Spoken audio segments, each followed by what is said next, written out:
Hey everyone, it's 5:30. I don't know if Max is going to come in later and let me just take things over for networking for a while. So we can go ahead and just jump in, and as people join, we can circle back if needed. But I don't want to sit here waiting for Max for 30 minutes and then him get here and say, I thought you started already. So, hi everyone. Hi Mel. Um, I'm glad to be here. I woke up this morning not feeling well. I'm feeling a little bit better now, but so hopefully I can sound coherent as I'm talking to you. So some more people are trickling in. I know I also had put in the thing to come to my Zoom and then come to class and blah blah blah. So there may be people trying to figure out where they're supposed to be. Let me make sure I don't have any messages from someone asking where they are supposed to be. Yep, looks good. So we're just going to spend a little bit of time talking about networking since you have this event tomorrow. Are all of you going to that event? Yes. Taylor, Asma, are you going?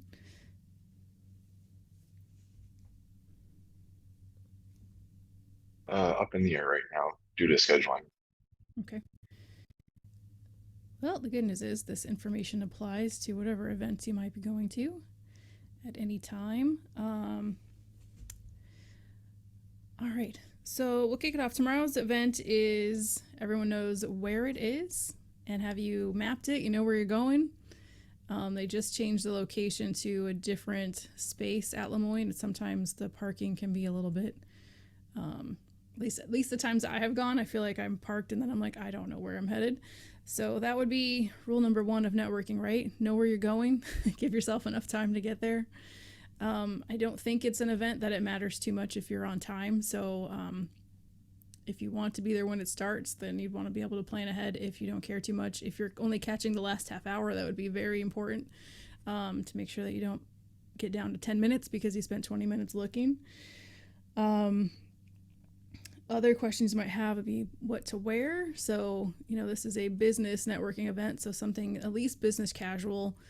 You don't have to dress in a tuxedo or something overly fancy. I would say the most important thing is for you to be comfortable and professional. And that way you're not feeling like you have to fidget with the way that you look or your clothes or something while you're trying to have a conversation with someone, so you can be all in on your conversations and not distracted. And then, of course, what to bring. If you've made business cards, bring those, obviously. I do recommend if you have a resume, bring it, but don't expect to hand them out to everyone. This is not a career event. It's a networking event, but there may be someone that you run into that says, hey, I'd love to take a look at your resume, and you want to have it on hand. If you don't, that's also okay. Just make sure that you get the contact info for anyone in that case that you can follow up with them later. And speaking of following up and being prepared, it might be beneficial to you too to bring a small notebook or something so you could write down the people that you talk to. If they don't have business cards, at least you can say, hey, what's your email address or your LinkedIn, and write that down. That's another way that you could be pretty prepared for kind of anything. So you can just kind of write down, especially if you do end up having a lot of conversations, you can remember which person you talked to about what things. And then who to talk to. So I'm not really sure how this networking event is going to be designed. Since it's not a career fair, it's not like there will be booths for you to go around and talk to, which I think kind of makes things easy. You go, oh, I like this company, let me go talk over there. So you may find yourself at a point where you're just kind of standing around like, what do I do? Who do I talk to? So in that case, don't panic about not talking to anyone. If you're standing there for a minute trying to gauge the room and look around and figure out where you should be going or who you should be talking to, that's okay. I've been in that position many times myself. Last year, I have a media production company, and we submitted a short TV episode to a film fest, and we went to this film fest. It was a gala of 150 people, black tie, everyone looking fancy, and I went there on purpose to find someone to talk to. And so I remember standing in the room just kind of looking around who's my point of contact, who can I have an in with. So things like someone you've seen before, someone you know from class, start with each other if it's feeling too difficult to talk to someone who owns a company or something like that. Start with the people that you know, talk to Max. If you And then you can kind of, maybe you can go talk to people in twos. You don't also have to go in ones. But when I went to that film festival and I made sure that I talked to someone, then I was able to come back here, get an endorsement for a film festival we were working on, get information. Like the owners of that film fest met with me to talk about how to do it. Like I got so much good information just from forcing myself to look around that room and try to talk to someone. And I ended up meeting probably 3 people that I'm still in touch with, and then another director, like a pretty famous director, who actually supported and endorsed us. And I didn't know who he was. I just went up and started talking. So also don't do that. Don't assume that so-and-so is too important or they're not going to have time for you. You're all at this event. This is your opportunity. So take it. If the owner of a company that you're interested in working for, not even this year, maybe next year, whatever, just have a chat. Let them know you're interested. That way, when you come back to apply, your name will be familiar to them, possibly. Other than that, the other main thing for you to do is follow up. So business cards, getting business cards. Like I said, if people don't have business cards, or even if it feels awkward to ask for one, write down the person's name, seek them out on LinkedIn later, and follow up the next day. That's your number one. If you took any advice from me right now, the number one thing is to follow up with people, even if it's for nothing. Hey, it was great chatting with you last night. Just wanted to connect. Grab those LinkedIn connections. Connect with every single person you talk to on LinkedIn, just so you have them later, because you don't know if you could use them or who they might be connected to that might point you to the next thing. So bring that notebook or something to write on so that you can have that list going. If you are collecting business cards, that's fine too. Just make sure that it has the information on there that you need to connect on. If you want to write on it, again, same as the notebook, write on it what you talked about and what you plan on following up on. So you can be very specific, because that too, if you talk to somebody for 10 minutes and you say, hey, thanks for chatting with me. I'd like to follow up with you maybe after a boot camp and see what kind of opportunities there are or what else I might be able to learn from you. That's great. But if you can also follow up and say, like, thanks for chatting with me. The information you provided me on XYZ was super helpful. Like, that is just a little bit more powerful of a follow-up. At this point, I'd like to just ask you what questions you might have for the event, or things that you might be worried about, or anything like that.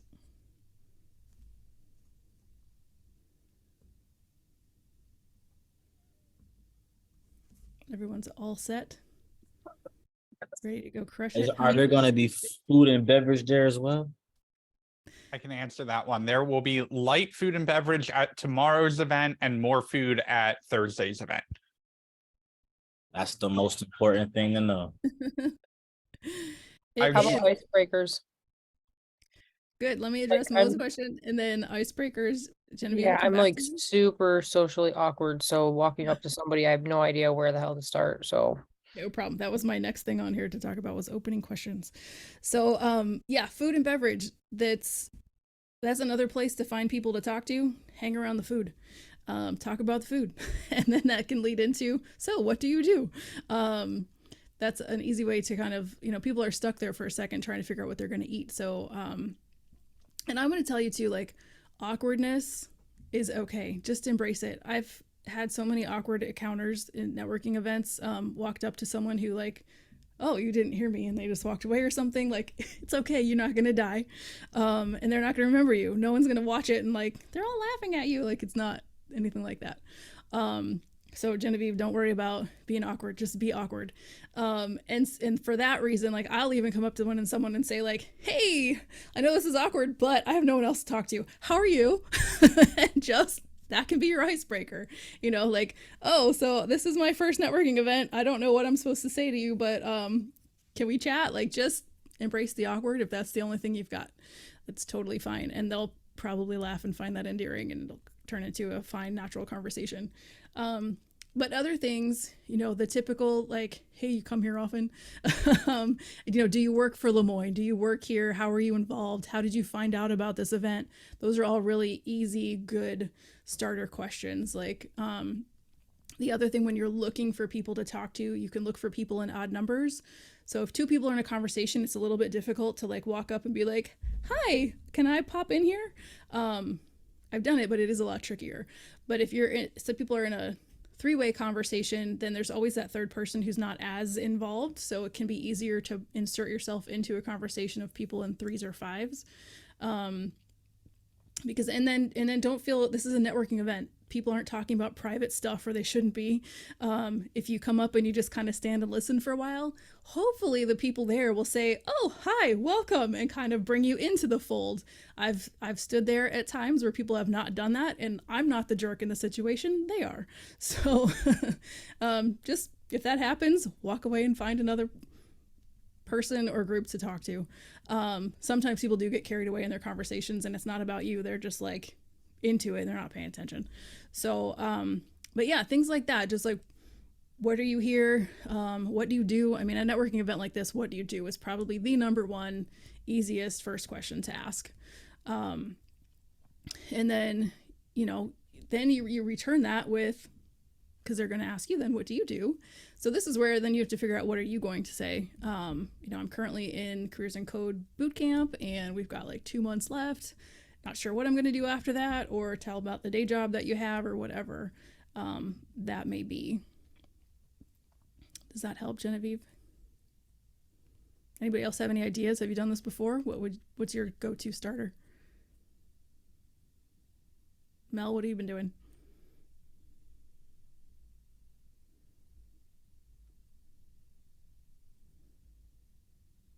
Mel, did you hear that question, or was that Jen? Oh yeah, I was just writing in the chat. I haven't been doing much in-person networking. A lot of my networking is over LinkedIn, just direct messaging recruiters. That's what I've kind of been doing lately. Okay, are you going to the event tomorrow? Yes, I plan on going tomorrow. Awesome.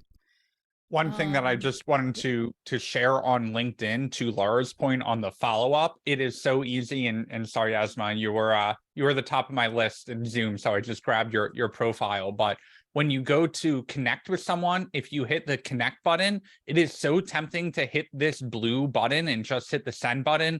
Please, for the love of God, do not just click that button, because then you get the generic so-and-so wants to connect. And I'm like, who the hell are you? I don't remember you. But if you hit this add a note button, you now have the ability to send a message. Hey, it was great meeting you at the Erie 21 event last night. I'd love to follow up with you and have you in my LinkedIn network. I am 100 times more likely to hit the accept button if you have written a personal note. It can be the same personal note for every person you connect with. Just put something in there other than that generic so-and-so would like to connect. And that's what you get when you hit that send button. Max, you're getting called out in the chat. Are you accepting your invites? Oh, awkward. I have been. He leaving y'all on red is crazy. Maybe they didn't send you a message.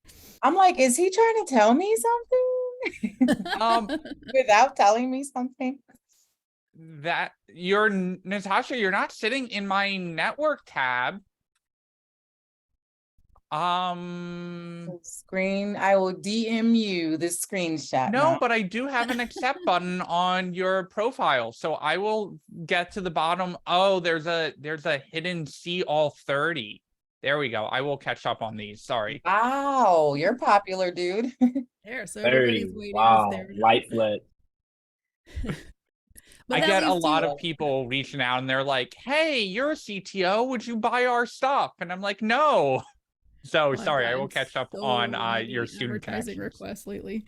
But that's a great point, though. That leads into following up and then following up again. If you reach out to someone and they don't respond to you, it's not likely because they didn't want to respond to you. It's like Max, it's hidden. They didn't see it. They were busy. They meant to. Maybe they even wanted to reply with a piece of advice, but they got caught up and distracted. I do this all the time. I'll reply to them later because I want to give them a link or do something. Gone. Forgot about it. So, and people have done it do it to me too. So when you don't hear from somebody, give it a week, 2 weeks, come back to Max and say, hey, I sent you a request. Just wanted to see if you saw it. And then, so if you go to this networking event, follow up with people, because you'll be like, oh, I had a great conversation. Then I hear this all the time. Yeah, we talked and then I reached out and I heard nothing. And then that, a number of those can build up into very sad feelings. If you, but really the fact is that they forgot or they didn't see it or whatever. So just follow up. I appreciate it a lot when people follow up with me. Sometimes your networking case isn't maybe not the same, but when you start using LinkedIn to reach out like mail to recruiters and stuff, sometimes they purposefully wait for your second email just to see if you're serious, because it's easy to send one email. I get spam all the and I do this too. I'll get a spam from someone who says like, hey, my company is looking to do social media something.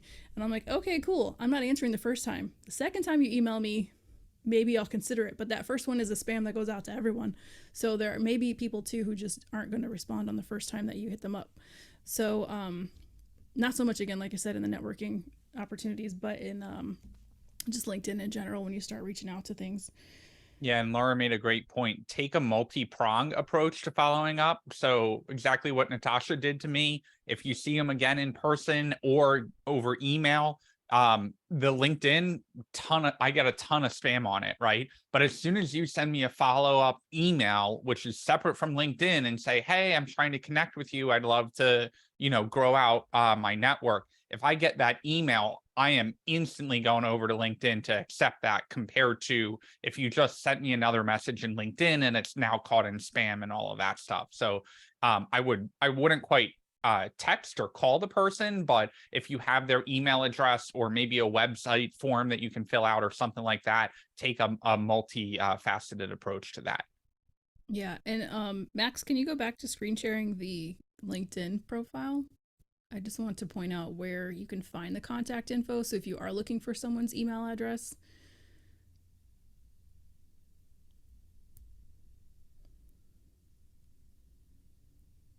So underneath Asma's name, there's a little tiny contact info in blue.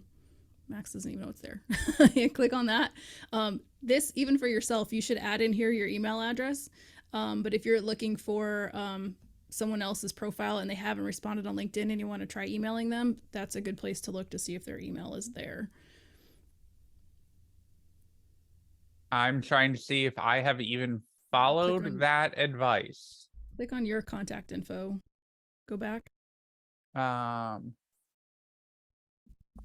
Underneath your name. See, it's hiding. It's like, I don't know why it's not a button or under more. So yeah, your stuff is there. So if you wanted Mac's email address, you can find it here. And to add it on your own, the same place, you can go to me up at the top, go down to view profile, find this stupidly tiny little blue link, and then you got a little edit pencil right here to add whatever you'd like.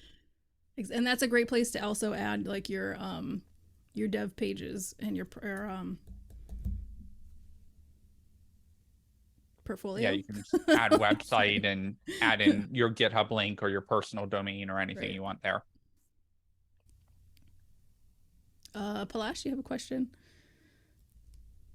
I have a question about the attendees. Like, what is the crowd that's gonna be there? Like business people or other cohort people or other boot camp people? That's a great question, Max. Do you know? Yeah, so that's a really great question for two reasons. One, because we have different crowds at different events, right? So this Erie 21 networking is going to be more Lemoyne College people. So thinking not necessarily people who are going to Lemoyne, but people who would be involved in a career network or involved in the Erie 21 program. So that will be more business people, that will be people hiring, that will be people who wanted to get involved with Erie 21 and didn't really know what it was about or was trying to learn it.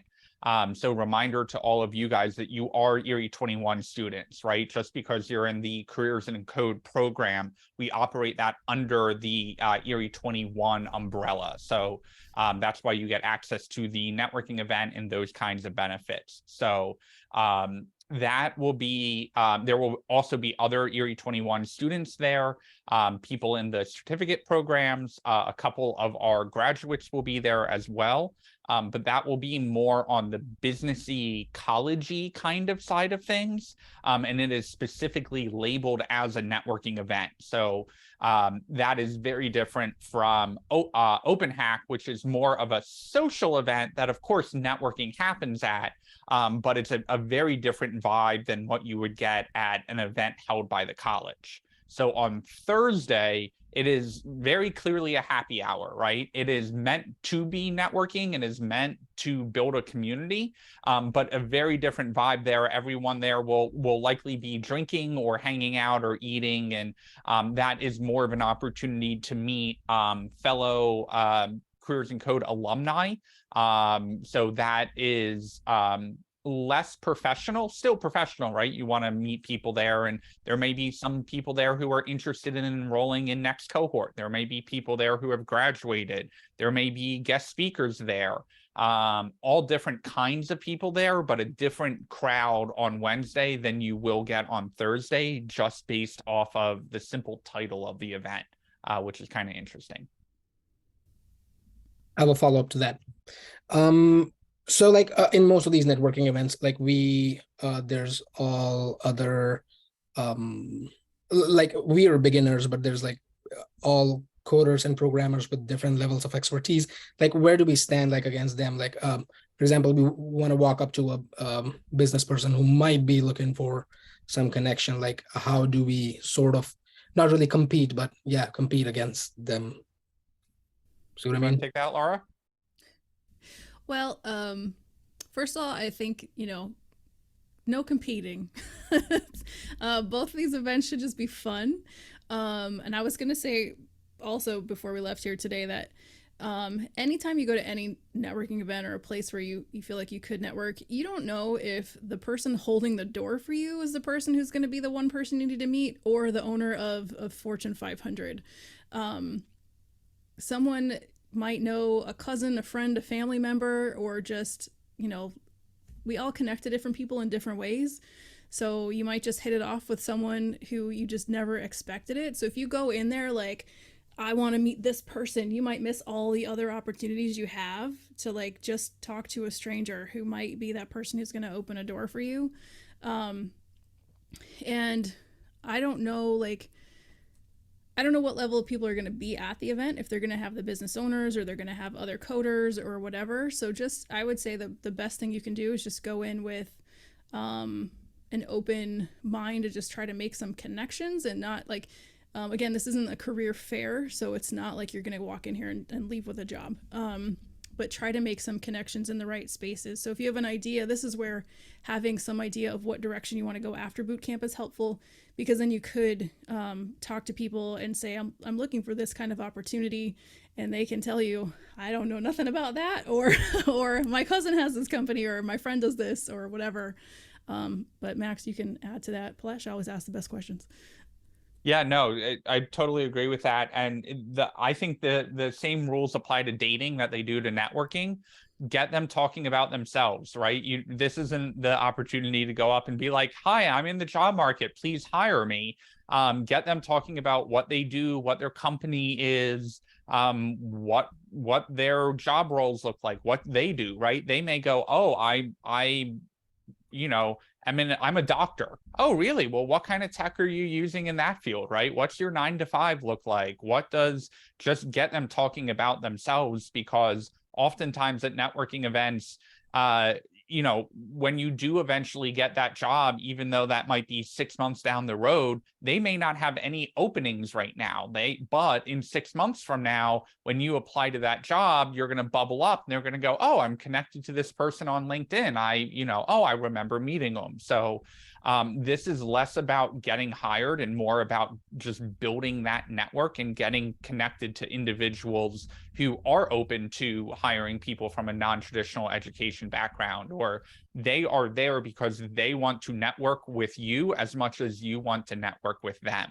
And so it's less about that competition and not being on a level footing with everyone there, and more just about, hey, I want to meet you, I want to know more about what you do, and they're probably going to want to get to know you too, and that should take some of the stress off as well. They're not there to grill you, to interrogate you, to find out who the best student is going to be for the position. They just want to grow their network and learn more about you guys. And all of you have a unique journey through careers in code alone from the past 4 months, let alone your entire personal life behind you, right? And so start thinking about that of like, well, if someone asks you, well, how's it going, right? Other than hard and I hate React and I hate JavaScript, well, talk about that, right? Talk about that journey, be prepared to talk about kind of where you're at and what you're learning, because a lot of people will be more interested in that than you think. Makes perfect sense. Thank you. Yeah, and all of that, like, that's exactly why you're not in competition. You all have different different backgrounds and different interests and different skill sets, so you're gonna all land mostly in different places. There will be times when multiples of you apply for the same job, but ultimately you're all going to go into different fields and places and whatever. And the best thing that you can do is be helpful to everyone else. and then because that's a great thing to be known for. And some of the people who have been successful through boot camp are some of the ones that were the most open and helpful to everyone else in their class. So yeah, anything else you wanted to cover? Anyone? Questions? Max? I say this. I'll be Natasha there. has a question. And if y'all nervous, I help you talk to people. I'm real good at that. Just have fun. Don't even try to don't flex it. Act like you've been there before. Act like you do this all the time. People just get to talk about themselves. You just be chilling. Don't press it. Don't I'm trying to get a job. It's just meet people. Cause 6 months down the line, you just might need somebody help, and you might get something off for free that you usually might have to pay for just because of the relationship. I got so much free stuff out of life or services just because people think I'm so cool and they respect me as a person.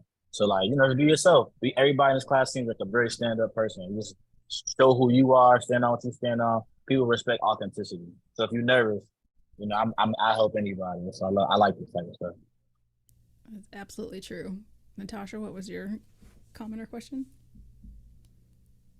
So, hi Laura. Hi. I think I got your YouTube coverage about this same topic a couple days ago. I was listening to it and you said something about volunteering for the setup, for the sign in. You'll meet everybody that comes in the door. I was like, wow, I didn't even think about that kind of stuff.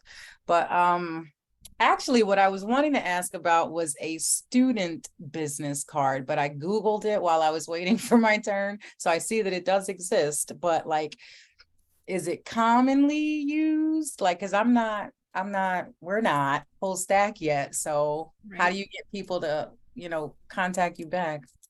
Yeah, it is. Max actually wrote an article about it. It's on the Medium I list. did think see that. It was the last one that was put out there. But yeah, you can get 100 business cards from FedEx for $10 or something like that. I mean, they're not high quality, but they're fast, and that's all you need is something to give to people.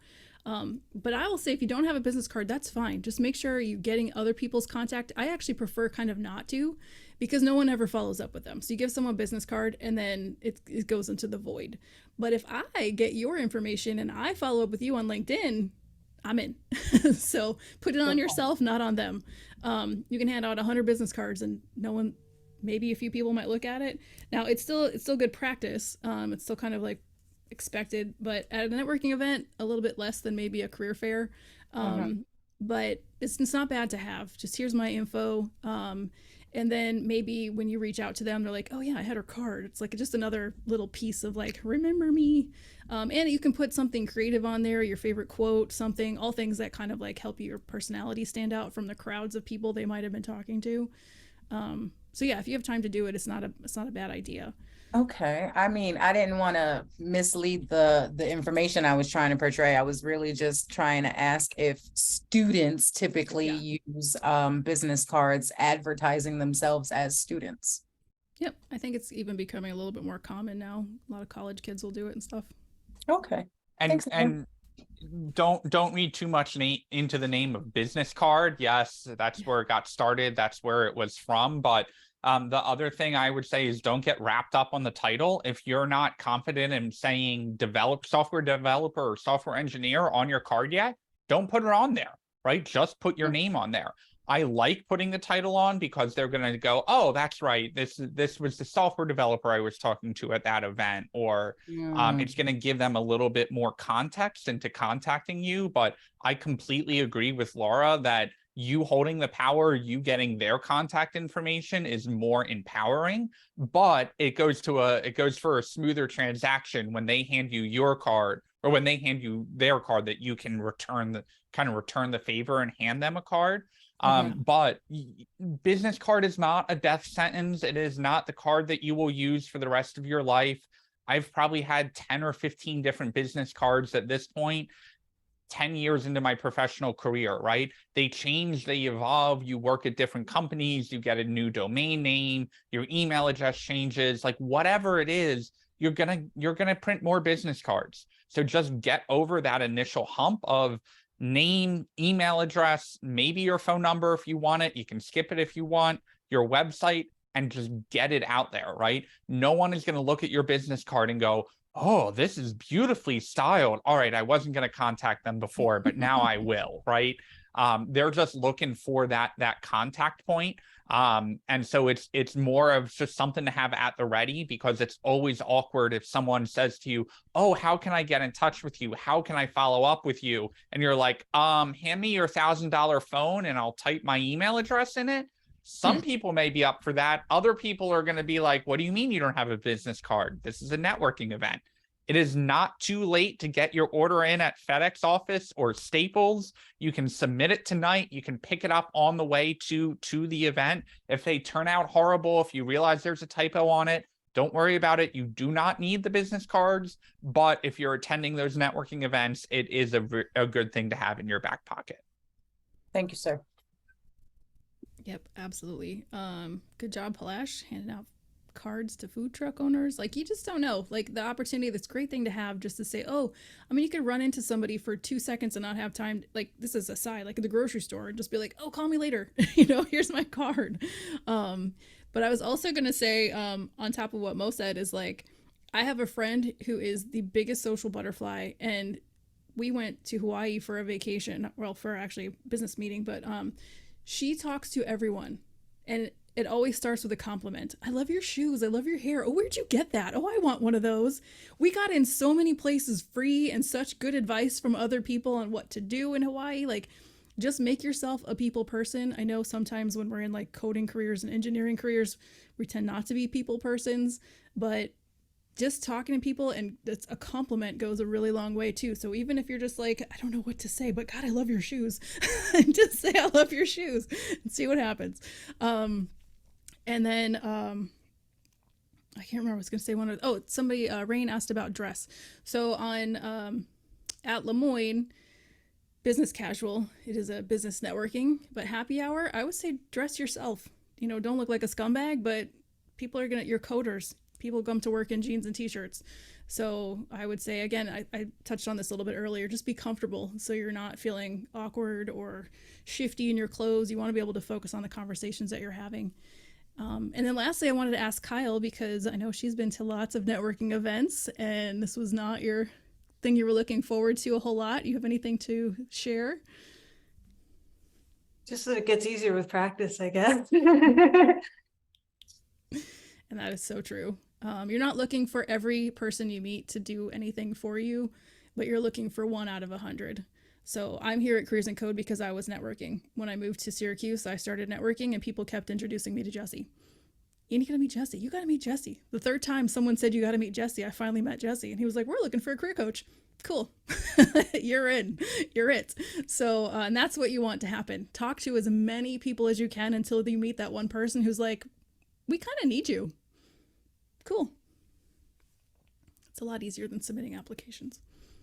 And that is the entire power of Hack Upstate, right? Hack Upstate did not start with Careers in Code. It started with hackathons where people would show up.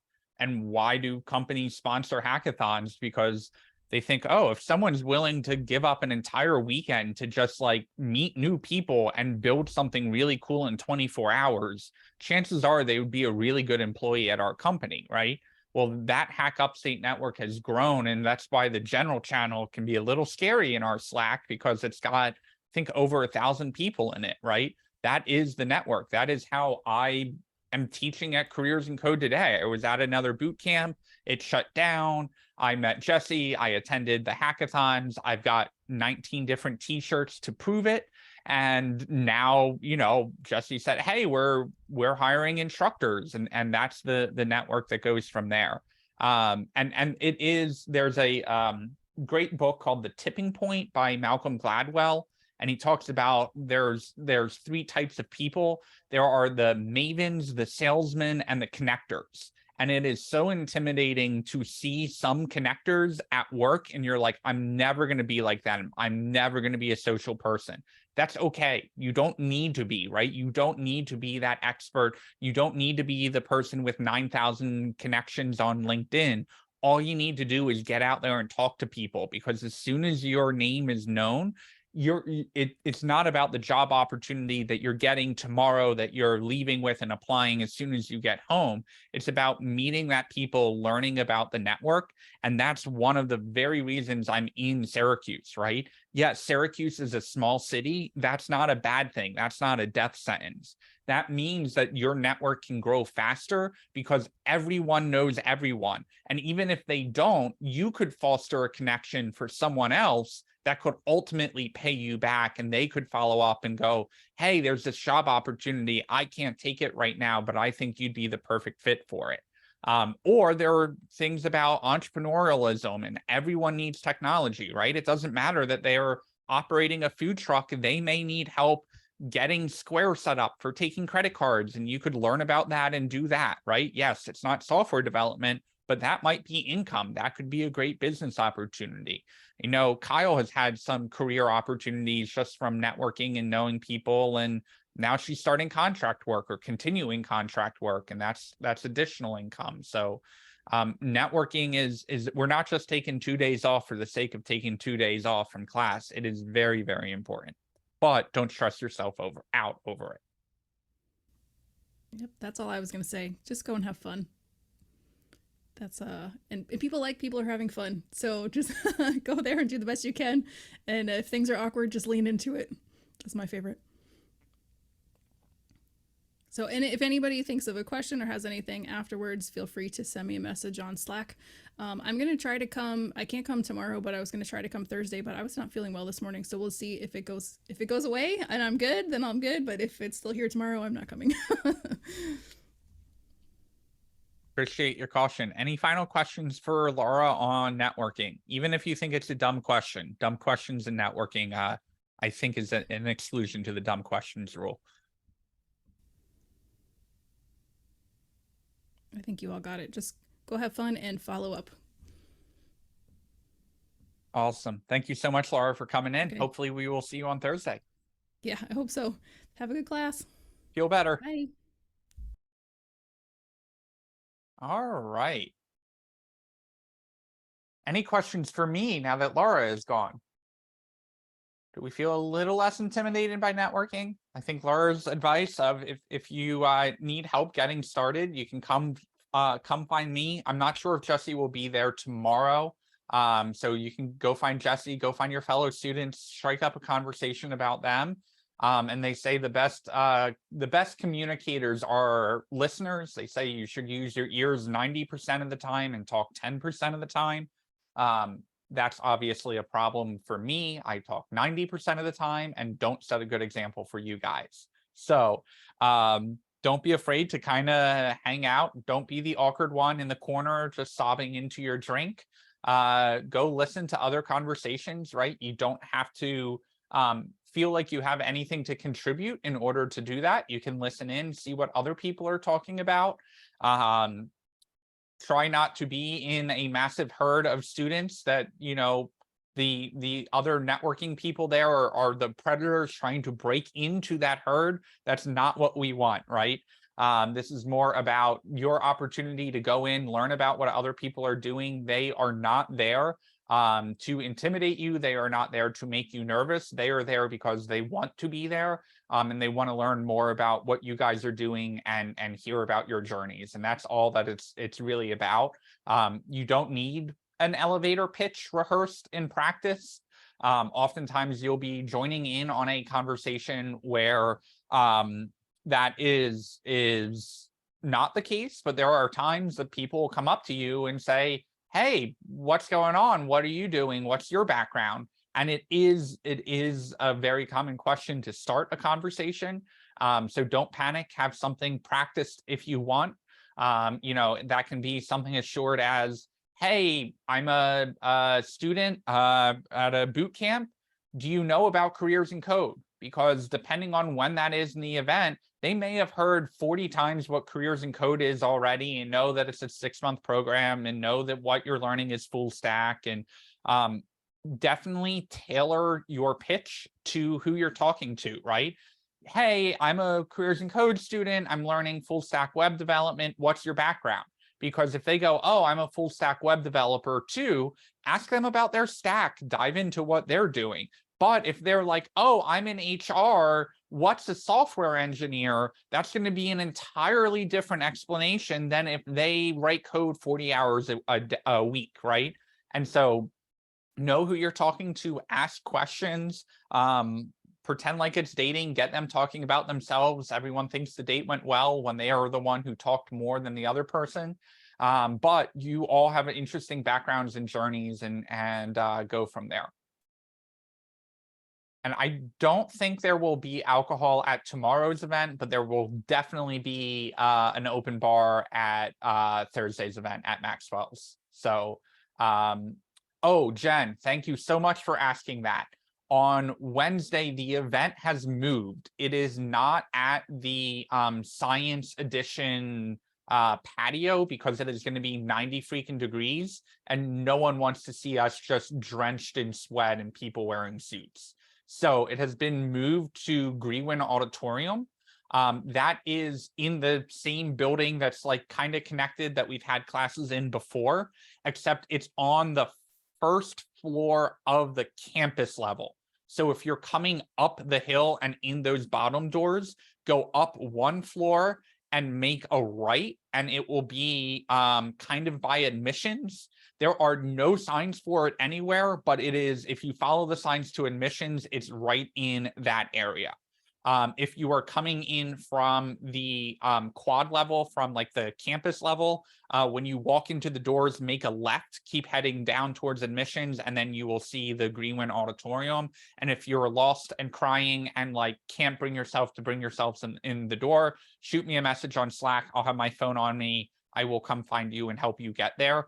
But it is in that one building that it seems everything is in. It is not where we held kickoff, but it's in that giant Greenwin hall right by admissions. Same time as class, 5:30 tomorrow. And I have to check the happy hour invite to see if happy hour is 5:30 or 6. Not a big deal if you show up late to the happy hour or the networking event. I know for sure the networking event starts at 5:30, and let me just check the happy hour to see if we did it. Happy hour is at 6 to 9. Jen, if you are stuck in your car, shoot me a message. I will go out and grab you by your ear and drag you into the networking event. So happy hour, networking event, 5:30 tomorrow, Greenwin Hall on Lemoyne's campus. And then the happy hour Thursday, 6 p.m., Maxwell's downtown. And if anyone needs a ride to Maxwell's and cannot get there, shoot me a Slack message. I can either pick you up or see if Karen or Caitlin, who will also be at the happy hour, can pick you up instead. Light food tomorrow, more food on Thursday. Business casual means like a collared shirt or a dress. We don't need dress to the nines. We don't need a tuxedo. You can wear a suit if you want. It will probably be a little bit of overkill. Hopefully show up in something a little bit more than a t-shirt tomorrow. But don't overthink it. Jeans are totally fine. And then on Thursday, shoes and shirt are required. Short of that, I will certainly be in a Careers and Code t-shirt. And as a door prize for all students and alumni, you will get our new Careers and Code t-shirts because I want to get them out of my basement. I mean, because we had 90 of them made. And they are cool. Hack Upstate also has the always gets the like softest shirts. I don't know what blend they get, but they are the world's best t-shirts. They're not like the $3 ones that they hand out. Corwin, we've got plenty of shirt sizes. Unfortunately, we don't have any women's t-shirt sizes, which you thought we would have thought through given the demographics of our program, but unfortunately we did not. But we do have t-shirts ranging all the way from like small all the way up to like a double or even maybe a triple XL. So different shirt sizes shouldn't be a problem. We've got like 70 of them, I think, or even more. So shouldn't be an issue. All right. Any questions, logistics, networking? Yay, yay, yay.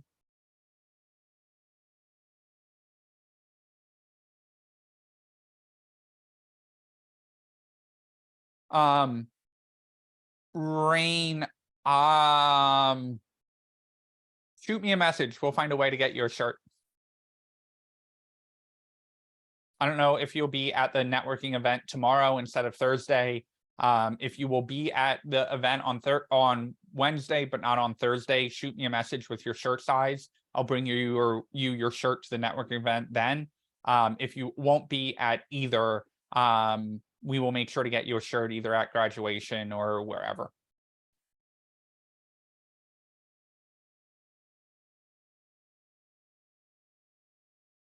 Any other questions? Okay. Switching gears, React. I know you guys are all super excited to hear this, but we are pushing the baby out of the nest again today. We have an assignment that is a little different in style. I have posted it to Canvas, and you guys should have access to the quiz. The quiz this week is more of an assignment than it is a like fill in the blank or multiple choice kind of thing.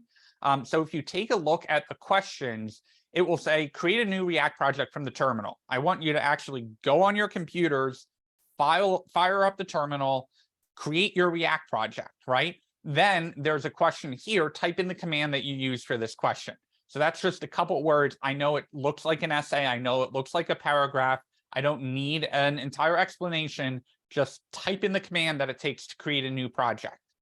If you cannot get this going, you can either shoot me a message in Slack and ask for help, or you can skip this, which will be a little bit easier down the road, and move on to some of the other questions. So this is prompting you, hey, we need to have a multi-page app. What do we need to install, and what command do we use to do that? Then type in that command. Then we get down a little bit further, right? And it will say, hey, we need to create two different components that return an empty div. Then copy and paste that entire file into this question. So these questions are not asking you to write an essay or explain this thing. You're going to be following the instructions in the first part of the question, then reading what the question wants you to copy and paste in. Don't worry if it's not formatted like code. It doesn't need to be super fancy. A lot of these are just copy and paste the entire thing in. Then when we get down to the bottom of the quiz, there are some more traditional quiz questions, right? When we move vanilla JS, HTML, and CSS, what are 3 things we need to adjust in the code once we pasted in that JSX, right? All right, we took some vanilla code, we moved it over. We had to do something with class and class name. We had to change the style tags. There are a couple things that we had to do there, right? I would prefer if you guys work on this not as a group. If you are stuck on a question and you want to post it in the back channel, that is fine. But the point of this assessment is for you to gauge yourselves, where am I at with React? Every single one of these questions is geared specifically around a React concept. This is not for you to go, oh my God, I don't know any React, I'm sobbing in the corner.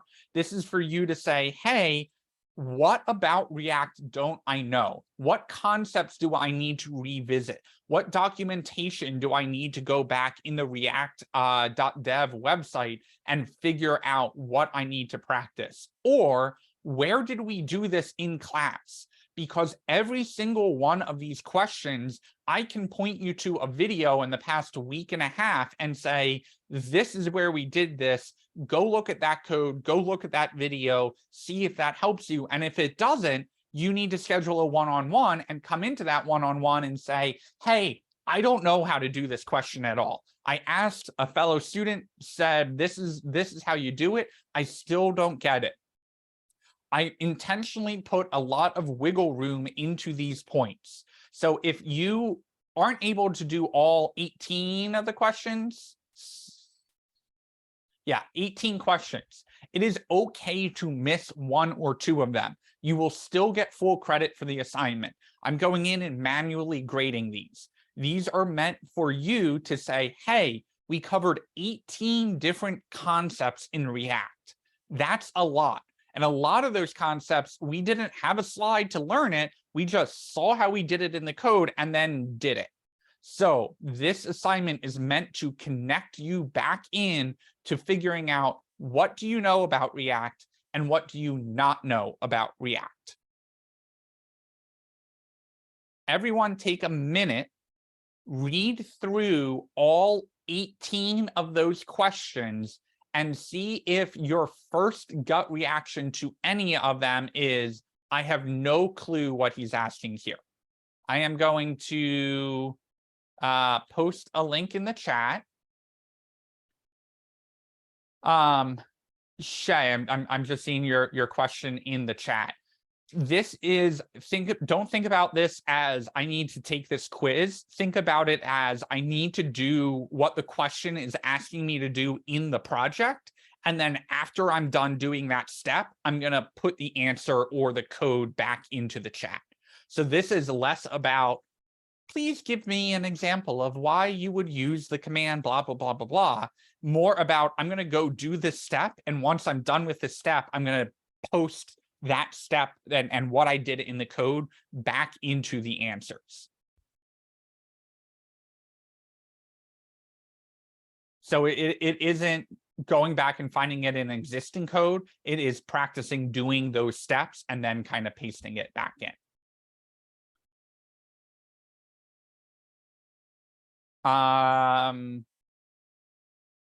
More copy and paste, except for a couple questions at the end.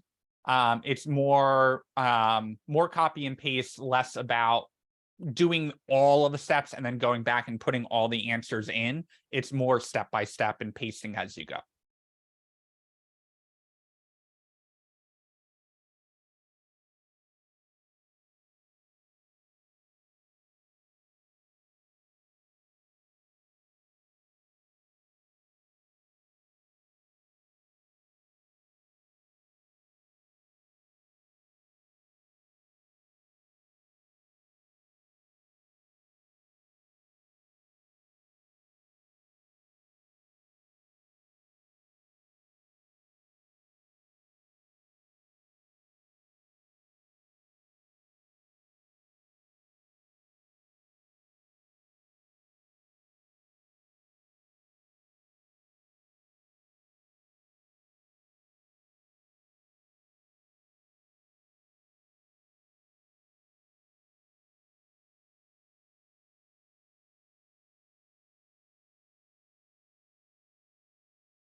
This assignment type is definitely different from anything that we have done before. So I want to make sure everyone has a chance to read through the questions.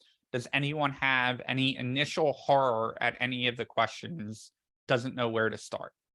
This is a yeet after all. We're pushing the baby birds out of the nest. So if you don't think you are ready to open your wings and tackle this assignment, this is your chance now to ask a question.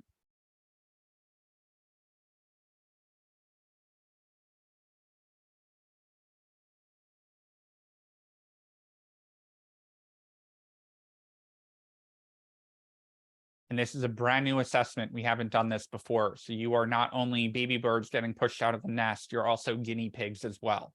So if there is a question that you have, ask it now.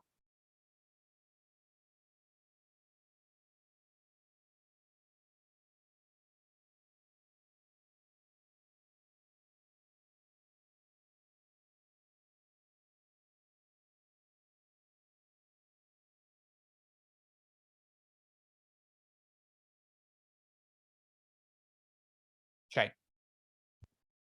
Are we just looking through them or are we actually doing it right now? Great question. You guys get to decide that in this week's poll, in tonight's poll. So for the rest of class, you have a couple of options. You can either just dive into this assignment right now, and as questions pop up, you can ask them, or we can take a volunteer for someone's capstone and start getting their capstone converted over to React, or we can take a look at building something that handles every use case of, hey, I built this in HTML, JavaScript. How do I move this over to React? So that's going to review some basic HTML, CSS, JavaScript concepts. And then we go in and we take those concepts and apply them in React and see, hey, this is how we do it over here. This is how we do it in React. So you have a couple different options there of where you would like to head.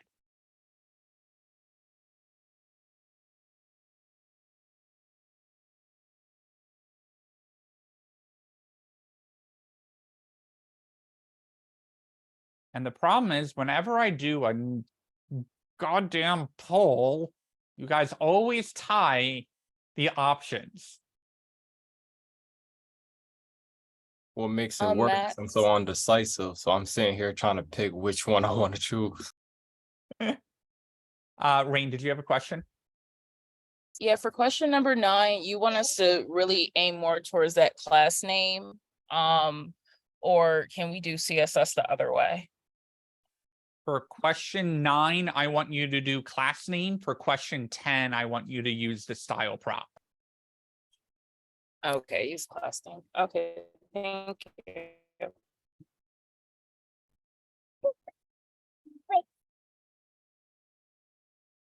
All right, 3 people haven't voted.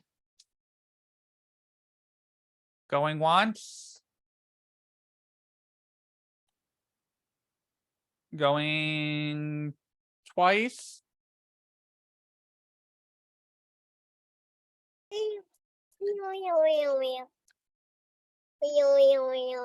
Brandy, what's your vote? Because you might be the tiebreaker. Just put it in the chat. I didn't vote, but I say work on it now because I'm gonna need a couple of days. I'm not even gonna lie to you. For the Always. assessment? Yeah, for the assessment. Okay. Brandy, your options are work on the assessment, see someone else's capstone, or make the vanilla project and see it converted. Why do I need to be the tiebreaker? Right now, well, you might be the tie maker.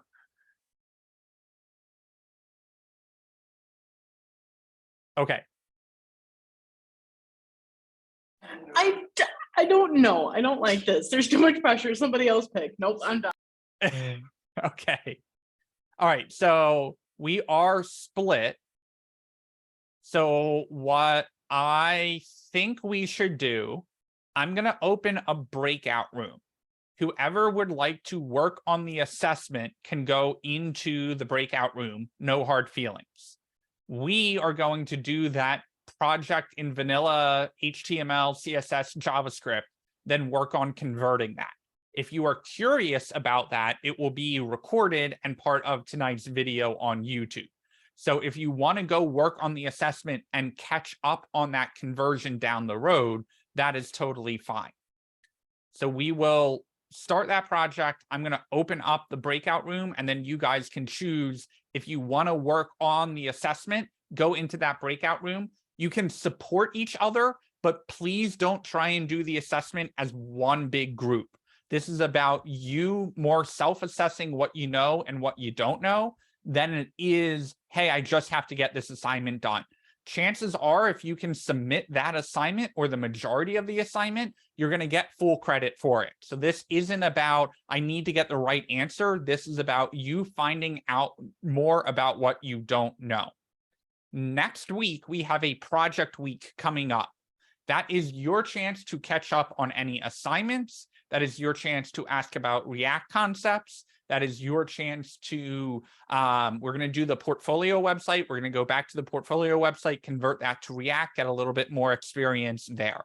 So React is not dead and gone. We aren't diving right into the database, but this is your chance to kind of catch up. So I'm going to open up that breakout room. Mel has volunteered to go into that breakout room with you as well. So if you guys want to work on the assignment in the breakout room, that is fine. I am going to open that up. If you guys would like to stay here and see that vanilla HTML and JS project built from scratch and then converted over to React, stay here. If you want to go work on that assessment, go head over to that breakout room. And there will probably be time at the end of class that we all come back together and have time to work on the assignment anyway. It would help if I hit the open rooms button.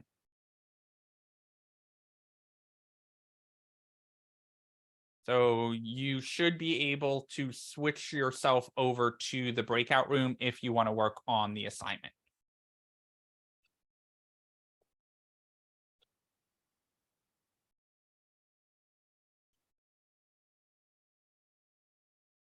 And if you didn't get an invite little pop-up on your screen, there's a button down at the bottom near the share screen that says breakout rooms. Just click on breakout rooms, and then you should be able to join the breakout room.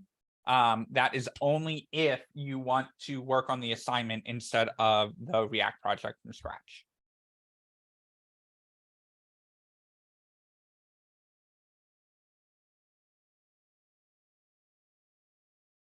And if someone cannot figure out the breakout rooms and still wants to be put in one, let me know. I can move you over manually as well.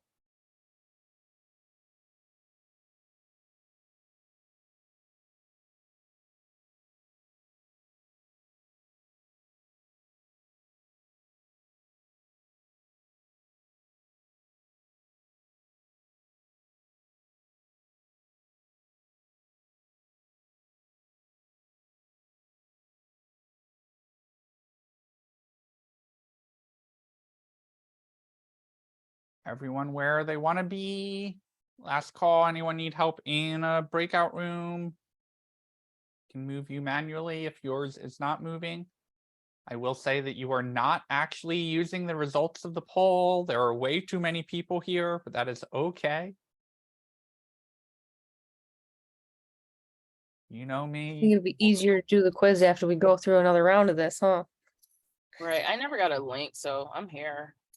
Oh, I can. Rain, do you want me to move you over to the breakout room? No, because I'm indecisive. Just leave me.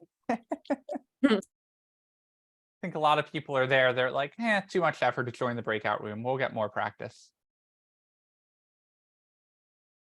Okay, so let's dive into this. I am going to...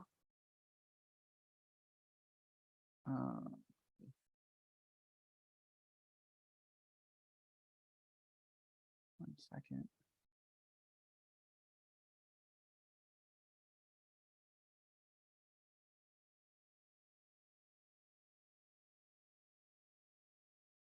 Okay. We are going to start with the entire, actually, I will ask you guys, would you rather do something in vanilla CSS or vanilla version of the project and then see how we do it in the React version? Or would you rather build the entire vanilla thing and then go build the entire React thing?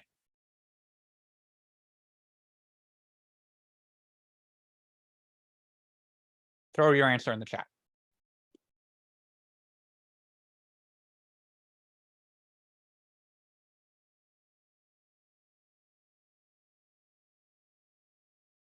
So we're leaning towards build the entire thing in vanilla, then build the entire thing in React, not build side by side. Yes? Yes, that's what I meant when I put it. Okay. I meant the second option. I Okay. didn't know if I was going to type it off fast enough. So I am going to, and you're welcome to follow along as always, or if you would rather just go along for the ride, you're not turning this in. And if you're someone who normally codes along and wants to just see what it's like to follow along, that's also totally fine. Okay, so I'm going to go week 15. I am going to delete my day 2 because I shouldn't have that yet. Okay, make my day 2 folder. I'm going to make one folder in my day 2 folder for all of my vanilla stuff. And then I'm going to create the React project and go rebuild all of that to kind of see the conversion as we go. So I am going to make a new folder called vanilla. I'm going to take my vanilla folder, drag that into VS Code. I am going to old school create a new file called index.html and put in my template with my exclamation point enter. I am going to start a live share before I forget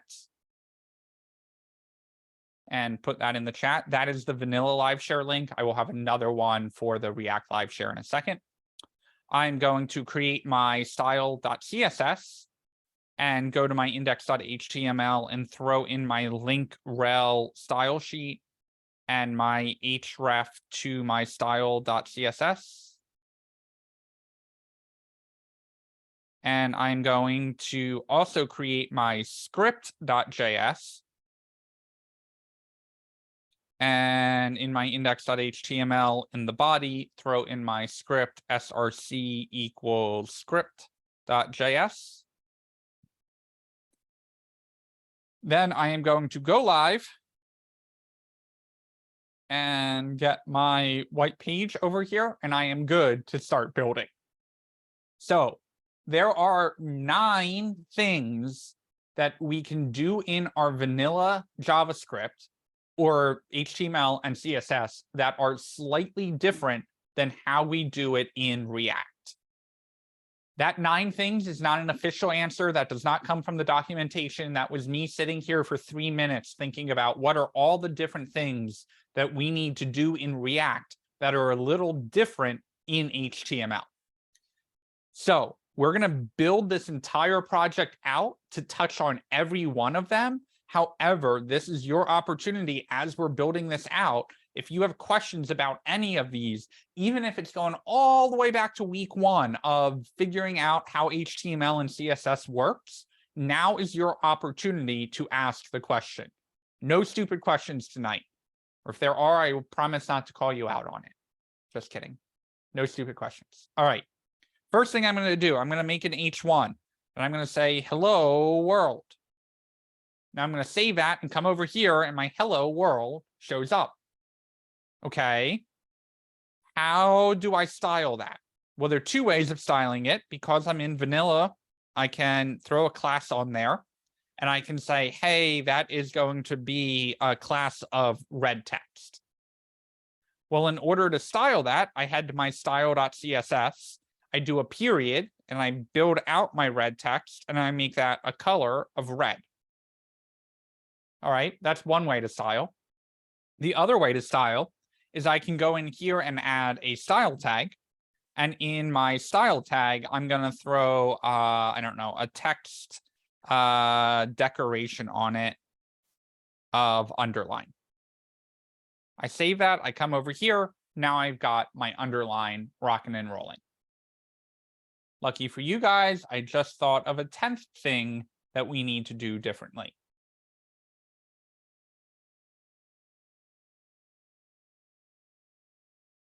Okay, now I'm in here and I'm like, all right, I want this red text to be on the left and I want something over here on the right.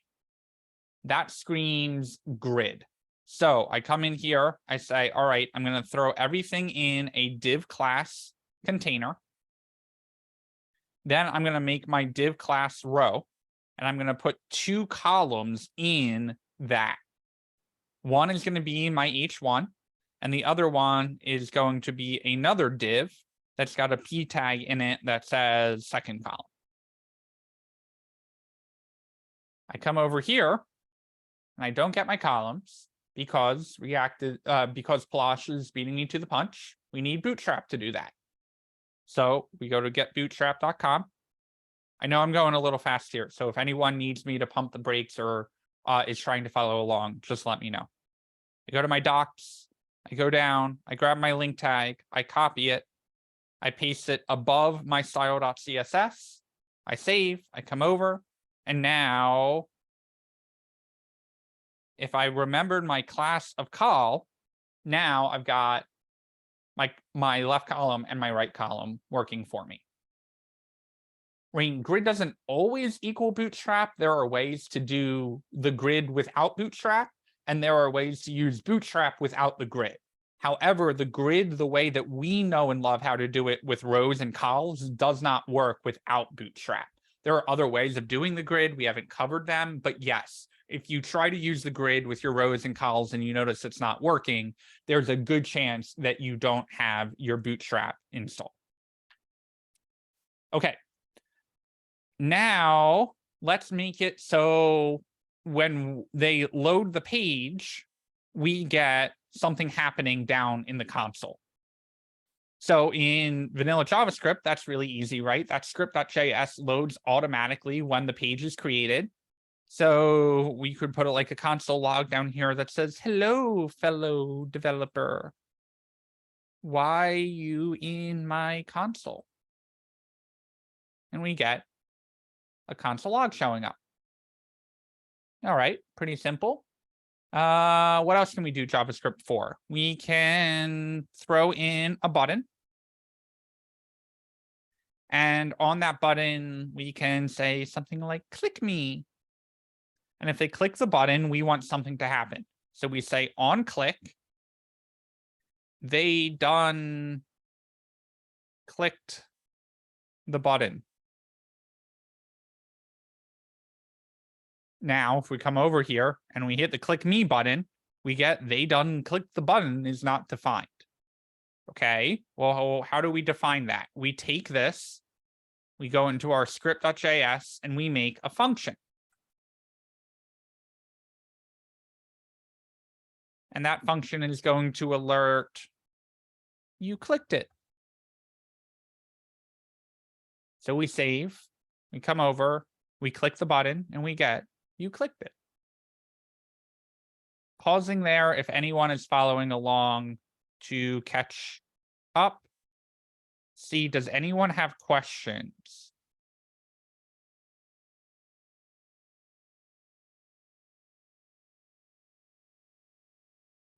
No question right now, but it's just like, it's kind of, because I'm just following now, like I'm not actually coding with you, but it's just like amazing to watch, like, because when we first started doing divs, it was so confusing. And now it's like, oh, okay, yeah. Like that's how you do that. Yeah. So it's not like how it was like when we first started and we're like rows and columns and wait, this is not like, so I don't know. It was just, I don't know. I just want to share that. So in 2 weeks, 3 weeks, sometime in that time frame, we're actually going to have a couple alumni come in who have graduated, obviously, from previous cohorts. And one of them is Brian, and he's going to come in and talk to you about, he built an entire mobile app. And he was like, yeah, we went through the program for 6 months, and you know, you have to have faith in what you're learning is actually going to be helpful. But then he was like, all right, I'm going to go out and build a mobile app. And he was able to do it entirely with the knowledge that he had learned from the class. And he was like, oh, you guys didn't teach this, but I was able to take everything and like, I use every single part of what I learned. I use the DevOps to be able to deploy my website, right? And I use the API calls that Ryan taught me to make my mobile app like connect to the database. And I use the SQL that we're going to learn in 2 weeks. And it was really cool to kind of see that feedback loop close and see someone go out and actually take what we're teaching and use it, right? And so I think it's really cool that you can see that progress already, even though we're not at the end of the program. you'll get there with React, you'll get there with full stack, and that's just what it is, right? Is we're pushing you to that entry level so that you can say that you're a junior developer, so you can say, hey, I can go out and I can use these skills on my own. So awesome to hear that you're identifying the progress. And Rain, I'm so glad that you are enjoying the yeet. I will make sure that all of your fellow students get yeeted more often. Kidding. Don't go hating on Rain. All right. No, I'm in the back like, no, but yeah, thank you. And Palash, I haven't forgotten about you, by the way. I will get back to you on that script.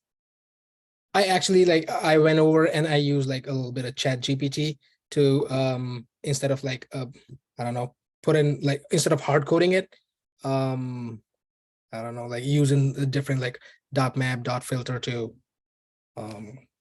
I'll show you. I Cool. can't explain it. Yeah, cool. Looking forward to seeing the progress. Okay. All right, let's set up another page. So I'm going to create something that says page2.html. I'm going to throw my exclamation point up at the top. I'm going to go grab my bootstrap and throw that in over here. And I am going to say, let's throw another H1 in here that says you made it to page 2. And while we're at it, we can make a page2.css and we'll make that H1, I don't know, color blue. And in my page 2, we'll throw in a link rel style sheet. With my href going to my page2.css. And of course, I've got no way to get to my page2.css. So I'm going to head back to my index. I will throw a tag in here with my href to my page 2. And I'll say go to page 2. Yeah, we'll get more fun. Link it, baby. I click on my link it, baby, and I end up to, you made it to page 2.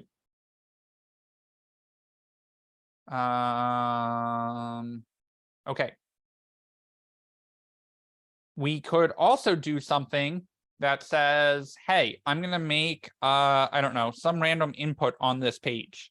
Let's do an input type of number. And we will make 2 of them. And let's throw them, I don't know, in their own row. So this is closing out my row. So I do a new div class row. I'll do a class call. I'll throw 1 input in there and say num1. I'll throw another call in there and say num2 and throw my input in there. Then I will do a new div with a button that says add them up.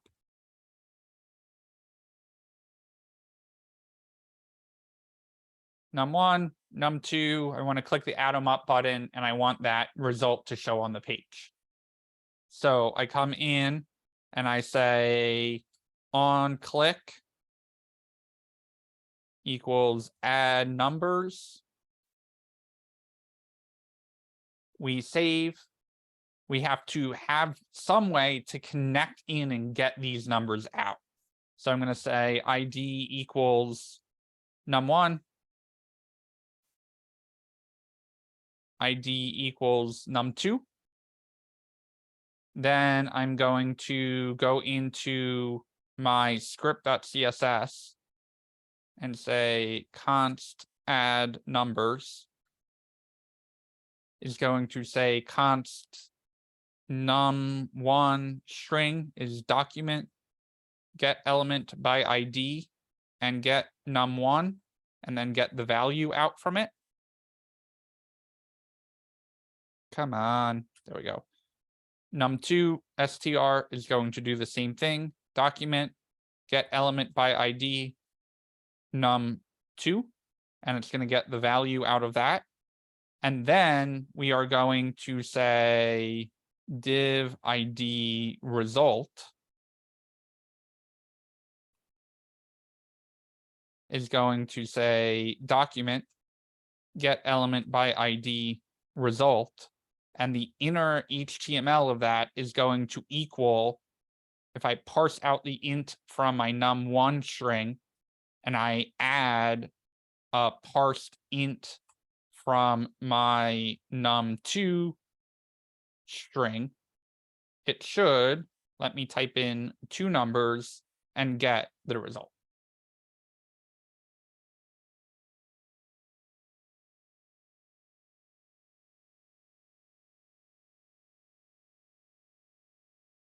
Any questions?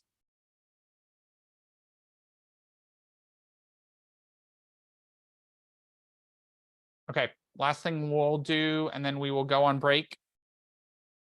There are times where we want to reuse a component. So I'm going to go to Bootstrap. I already had it open. I'm going to go look at my card. And I'm just going to use this example here. So I'm going to just copy that whole thing. And I'll throw that down in one final div. And I'll say, I want a row of those cards. And I want a column. And I'm going to paste in that entire thing. I'm going to take out this style tag. And then I want 3 columns of rows. So I'm going to take this entire col. And even I can't see where that closing div is. This div closes up this div here. And I'm going to go ahead and save that and take a look. And something's broken terribly. Stop my go live, go back to my go live.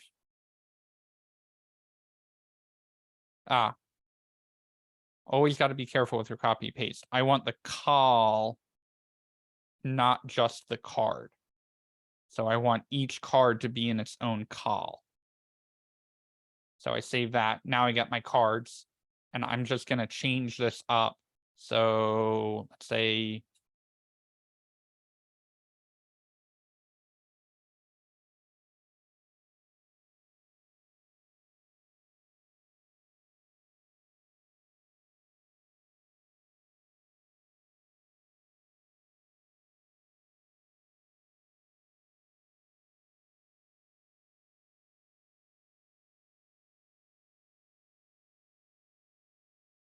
and while we're at it, we might as well just take out our images because we'll leave them in and go get some images from Unsplash.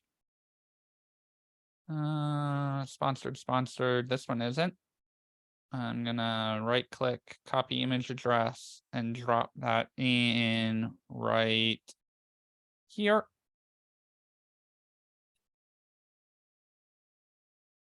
And make sure that worked. Then I will grab another one. Click copy image address. Paste that in right here.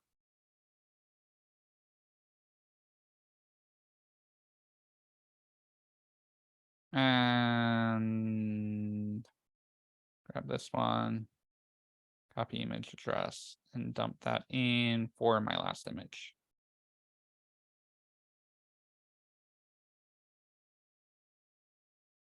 All right, I think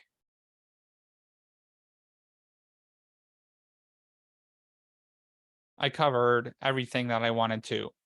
This is intentionally made difficult. This is every situation that I can think of in a vanilla JavaScript application that you would need, that you would struggle with, or that you would have to do something different with to get it in over to React. Is there anything that you would like to add to this vanilla JavaScript and HTML and CSS version so that you can see how we would do it in React instead?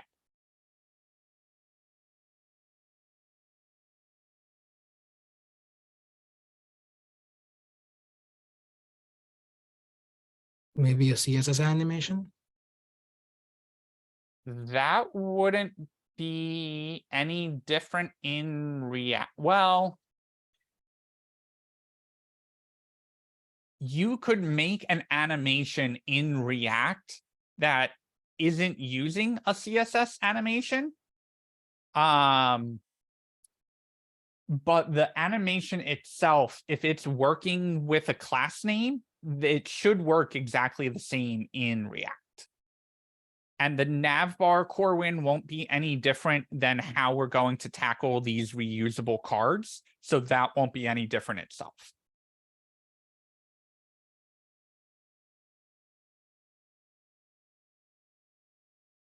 Any other ideas?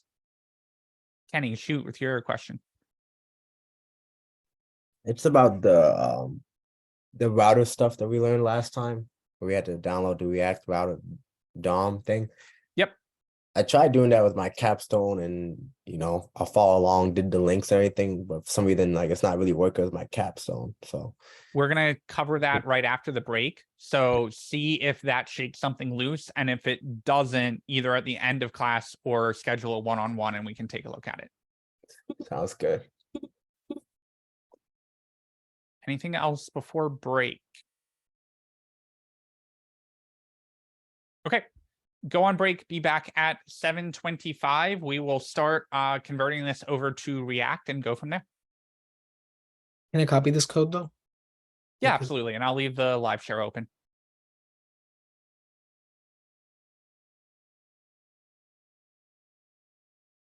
Resume the record. Okay, so we've made this very hideous interface, and I just really want to call attention to this. This is intentionally hard. This is intentionally covering every single component that will be a little bit different in React. So I don't want you to look at this example and be like, oh my God, I'm never going to be able to finish my capstone or convert my capstone over. React is scary. This is covering every single use case that I could think of off the top of my head of, well, I have this working in my HTML and my vanilla JavaScript and my CSS. How do I do that in React? So this is an intentionally challenging case of converting something over, building that interface in React. So I don't want you to panic and look at this and be like, well, that's only 20 lines of code. Look at how hard that was. I'll never be able to get my capstone over. 99% of your capstone will move over smoothly based off of the things that we have to change. This is intentionally challenging, making it a little different. Okay, so we are going to start this from scratch. So we're going to head to our terminal. I'm going to take the cheaters approach, which is going into Finder, typing in CD and a space, grabbing my day 2 folder and dropping it in here. Then I'm going to run npx create React app, and that React app I'm going to call, will it let me call it React? No, it will not let me call it React. So I'm going to call it React version.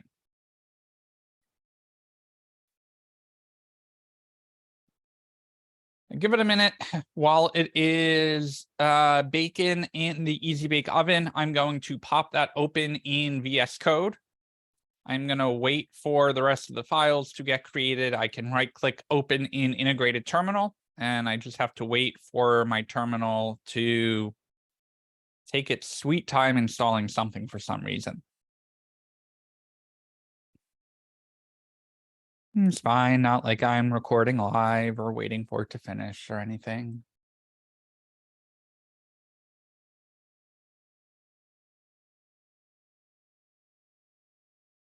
Ah, nope. Fake out. I thought it was dumb. Okay, there we go. Get our happy hacking. So we're done in this terminal. I'm going to start with my app.js. I'm going to go into my header and delete all of that crap out. I'm going to delete out my logo.svg. I don't need that. I'm going to head to my app.css, delete everything out there. And to get started, I am going to look at my overall project. And there are 2 things that I need to look at, and we're just going to tackle the first one right now. I have multiple pages. If your capstone has multiple pages in it and you're moving it over to React, what's the first thing that should come to our mind? Multi-page React apps need the router.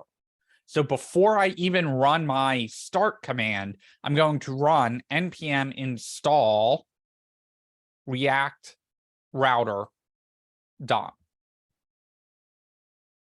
So that is now installed. Now I can run my npm start. That's going to pop me in my browser. And I can close out some of this stuff. I get my white screen. So I am good to get started on this. I'm going to start at the very top and work our way down. What's the first thing, or one of the first things that we did? We started using a container, a row, and a column, and I need that to work in my Bootstrap. So that's a little different because I don't just take this link tag and drop it inside my app. Well, my app doesn't have a head. Where am I supposed to put that? I'm going to go to my public. I'm going to go to my index.html, and I'm going to drop that in there. This public.html, public index.html is used on every page in my React project. Taylor, I'm trying to type npm and it is being a complete pain in my butt. So it is not actually, well, let me edit it. There we go.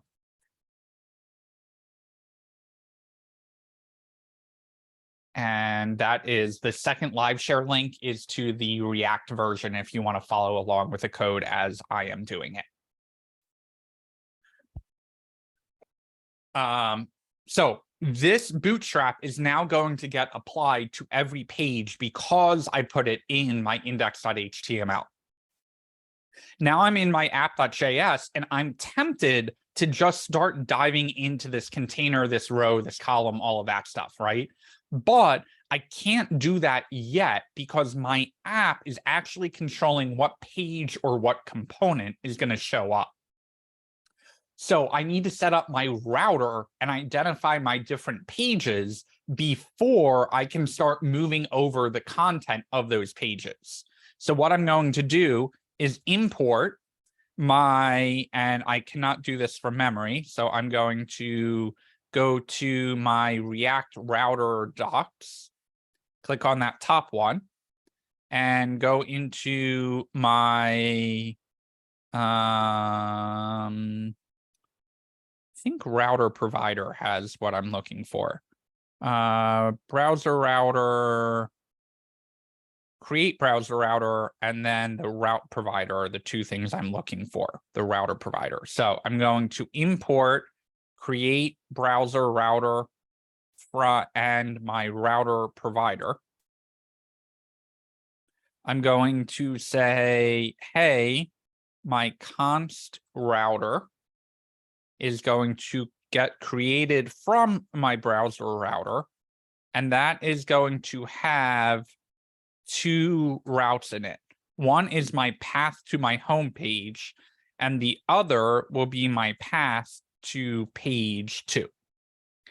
And we provide that router, router provider, the router we just created from up here. Any questions so far?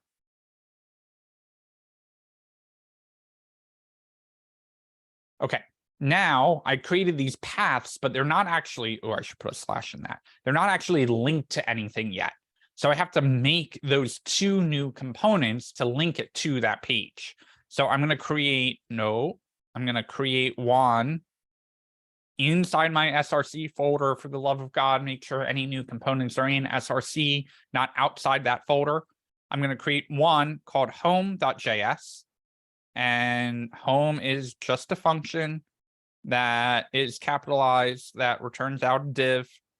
I'll just put my home h1 on there. I have to export it here. And while I'm at it, I'm going to also make my page2.js, paste that in, update this stuff,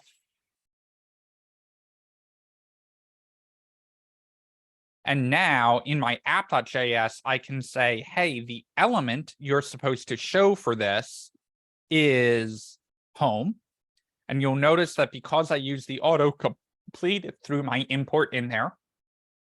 And I'm also going to add the element for my page 2 and put that in there. And now if I go look in my React app, I get my home page. And if I go up to my page 2, I get my page 2 component as well. And we are also testing to see if our bootstrap is working, because you'll notice this is not in Times New Roman. This brought over the font for our bootstrap. So I'm going to take a minute there just in case anyone is feeling hellish and actually following along with me, but I will take a moment to breathe there, give you a moment to catch up. Create React app with npx. We put our bootstrap in our index.html. We npm installed our React router DOM. We npm started the project. We went to app.js and we used our router provider and our create browser router to set up 2 different paths. Then we link that to the element or the components that we created from our home and our page 2. Why do we need the router? Because every component we create does not automatically become its own page. In a couple minutes, we're going to create a card component that we don't want the card to be its own page. So the router is what is controlling what element or component shows up on the page based off of whatever path we put in right here.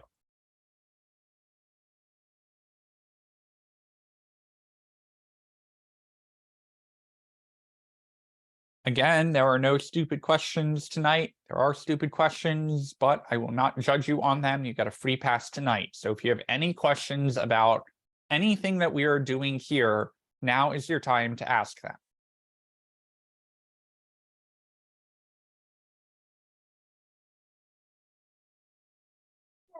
What I'm doing right now is looking in my capstone code for the thing that we use to link the pages, because I remember that was like the last thing I did on there, and I'm trying to see the difference between that and how you're linking them right now. So in your current capstone code, they're probably linked with anchor tags. We will intentionally see the link tags in a couple minutes and how we convert those anchor tags to the link tags. Okay, thank you. Mm-hmm.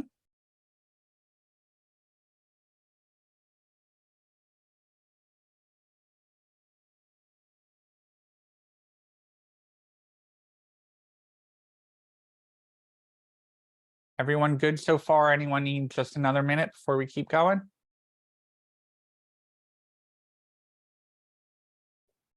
Can you like quickly explain that create browser router, like why we declare it outside and how we pull it in and what's being pulled in? Yeah, so create browser routers coming in from our import from React Router DOM. You'll notice that I had to pull up the syntax in the documentation because I don't have that off the top of my head, right?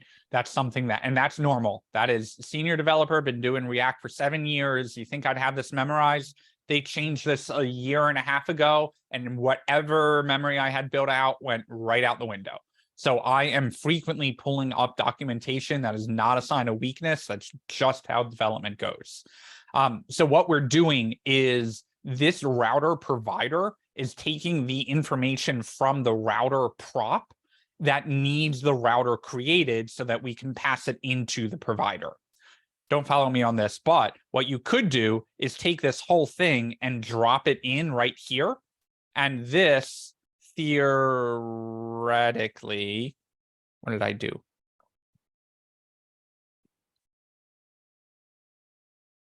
Should work exactly the same. So if you wanted to do it all inline, because we put this first curly here, JSX is switching from HTML to JavaScript, and then we could call that function directly in and provide that prop. Why they have it separated out so that this has to be called and then this provided second, I'm not quite sure. We can import kind of 2 things, well, more than 2 things, but you can import an entire component or you can import a function that the package provides you. In this case, router provider is the component, create browser router is the function. There's got to be some good reason why they have those separated out. I don't really know the answer to that, but I'm sure if I dug into the documentation a bit more, I could figure that out.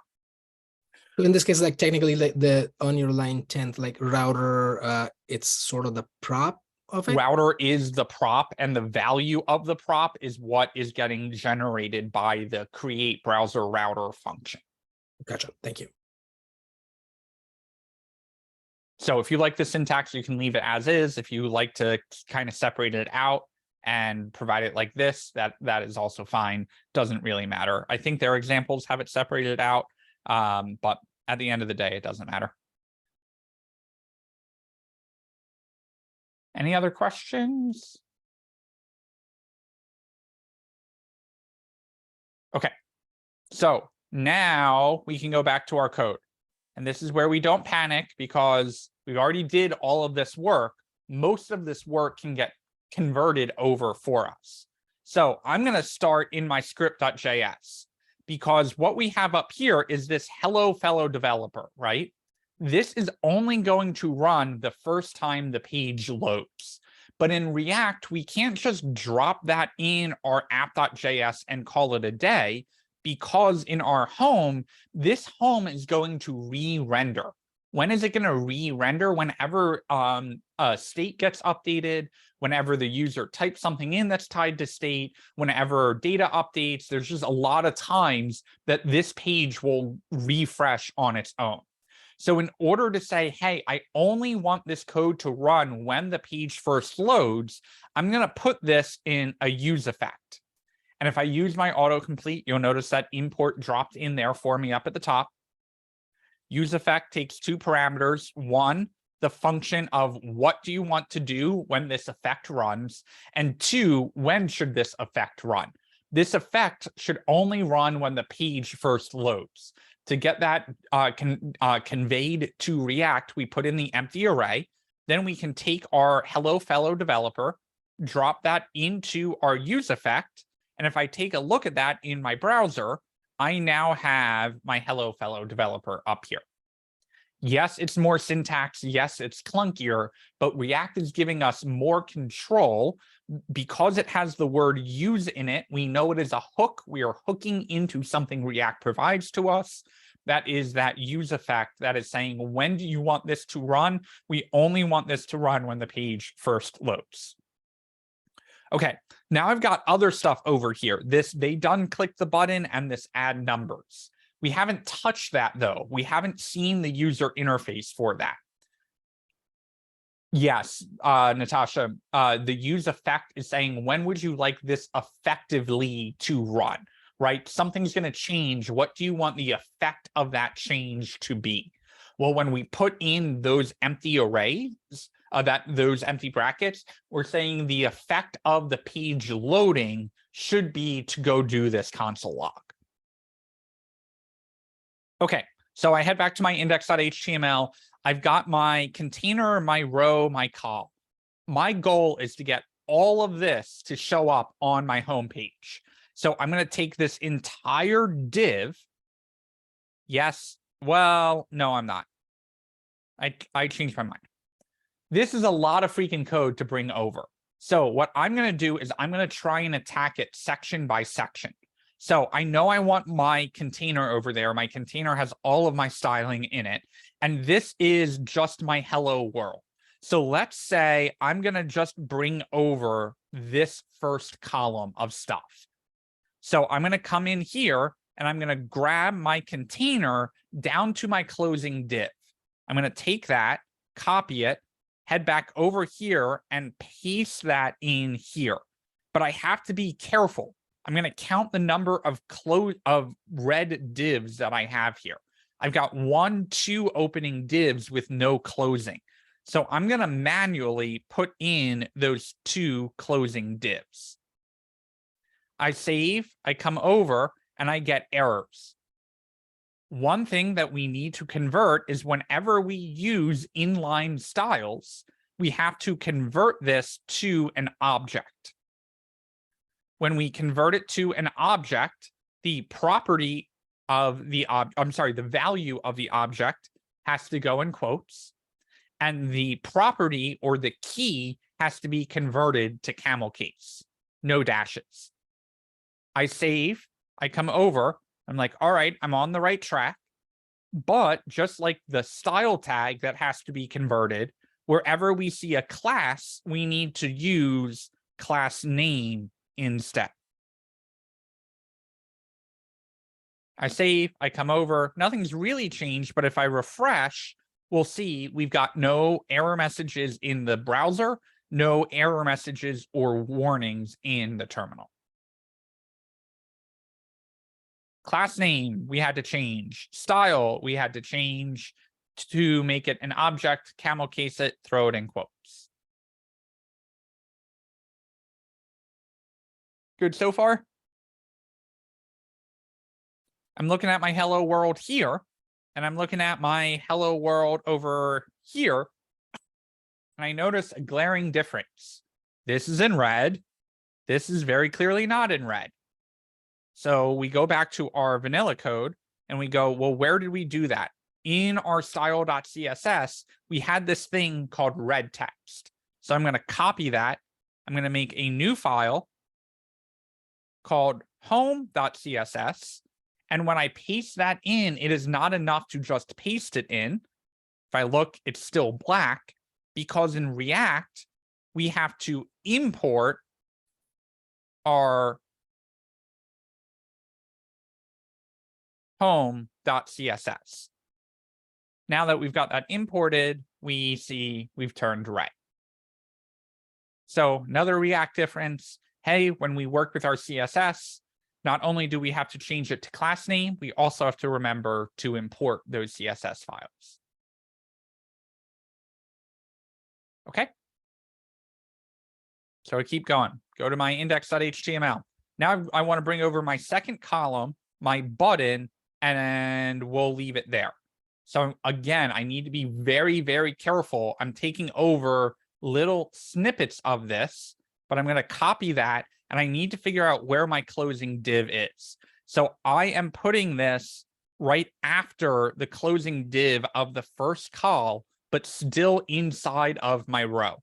If you want to use comments here, that is totally fine, so you can keep track of your closing divs. So I want it after this column, which is highlighting this closing div. So I'm going to drop all of those in. I save, I come over, and everything appears to be working. But how does this click meet work? When I click on this, it's supposed to say you clicked it. When I come over here and click it, I get an error that says invalid event handler property on click. Did you mean on click, capital C? I most certainly did. So I come over here, I capitalize my on click, but where is they done click the button? That is in my vanilla JavaScript. So I'm going to copy that whole thing, bring that over, and I'm going to throw that above my return. JSX, we're merging that syntax down. We're putting it all together in one component. So I throw that in there. I go down. Now, this isn't just a string. We can link it to our function right up here. So I throw my on click here. I put in my curly braces. So I'm saying, hey, there's some JavaScript voodoo going on here. Then I scroll up. They done click the button is linked up here now. I save, I come over, I refresh, I hit click me, and I get you clicked it. I'm gonna pause there just for a second. Questions, chance to catch up, whatever you're feeling. Plush. How do like scopes work in React? Like for example, we did the create browser router like outside of the entire component function. Yeah, but here we're like pulling in use effect and declaring the click the button function inside it. Yep. The router is kind of an exception. For the most part, you should try and keep everything inside the scope of the component. Use effect, if we move this out and just did a use effect here, you'll see that it throws an error and it says use effect cannot be called at a top level. React hooks must be called in a React function component. So it is basically saying, I don't know how to do a use effect outside of a component. So that absolutely does have to be in there. Depending on what you're doing in your events, you could theoretically move this out. So this would work outside of the function. If I click me, it still works. But if I tried to do something like set the state, which is a common thing to do when you're doing an event, it wouldn't have access to the state because state has to be in the component because hooks have to be inside of a component. So for the most part, we cluster all of our component code together. There are a few exceptions to when you would want to put it outside, but those are definitely the exception, not the norm. Understood. Yeah, thank you. Kenny said, we have to create a CSS file for each JS file we make. For example, I make contact.js, but I also make contact.css, or can I use app.css? That is up to you. If you want the CSS to apply to all pages, no matter what page it's on, you would want to put it in app.css and you can have 1 mega CSS file. If, and we're going to tackle this a little bit later in the conversion, you wanted to have a separate CSS file for every component, you could do that, but you would need a little bit of sass in order to make sure that that CSS file was only applying to that component. So you can do it either way. It is more common to see a separate CSS file for every single component. Or you could also choose, because we're able to break up our components into separate files, to do style and inline props instead of having a separate CSS file for every component. So you can definitely do it either way. Plush. So maybe I'm just forgetting it, but for example, on home.js, like if we have to like add to what the content is available right now, we call that component over and over. For example, we are hold that until we get to cards. I think we're going to get down to this down here where we're going to make this its own component. Okay, thanks. Yep. Okay, so we're down to the click me. We're feeling good. Any other questions?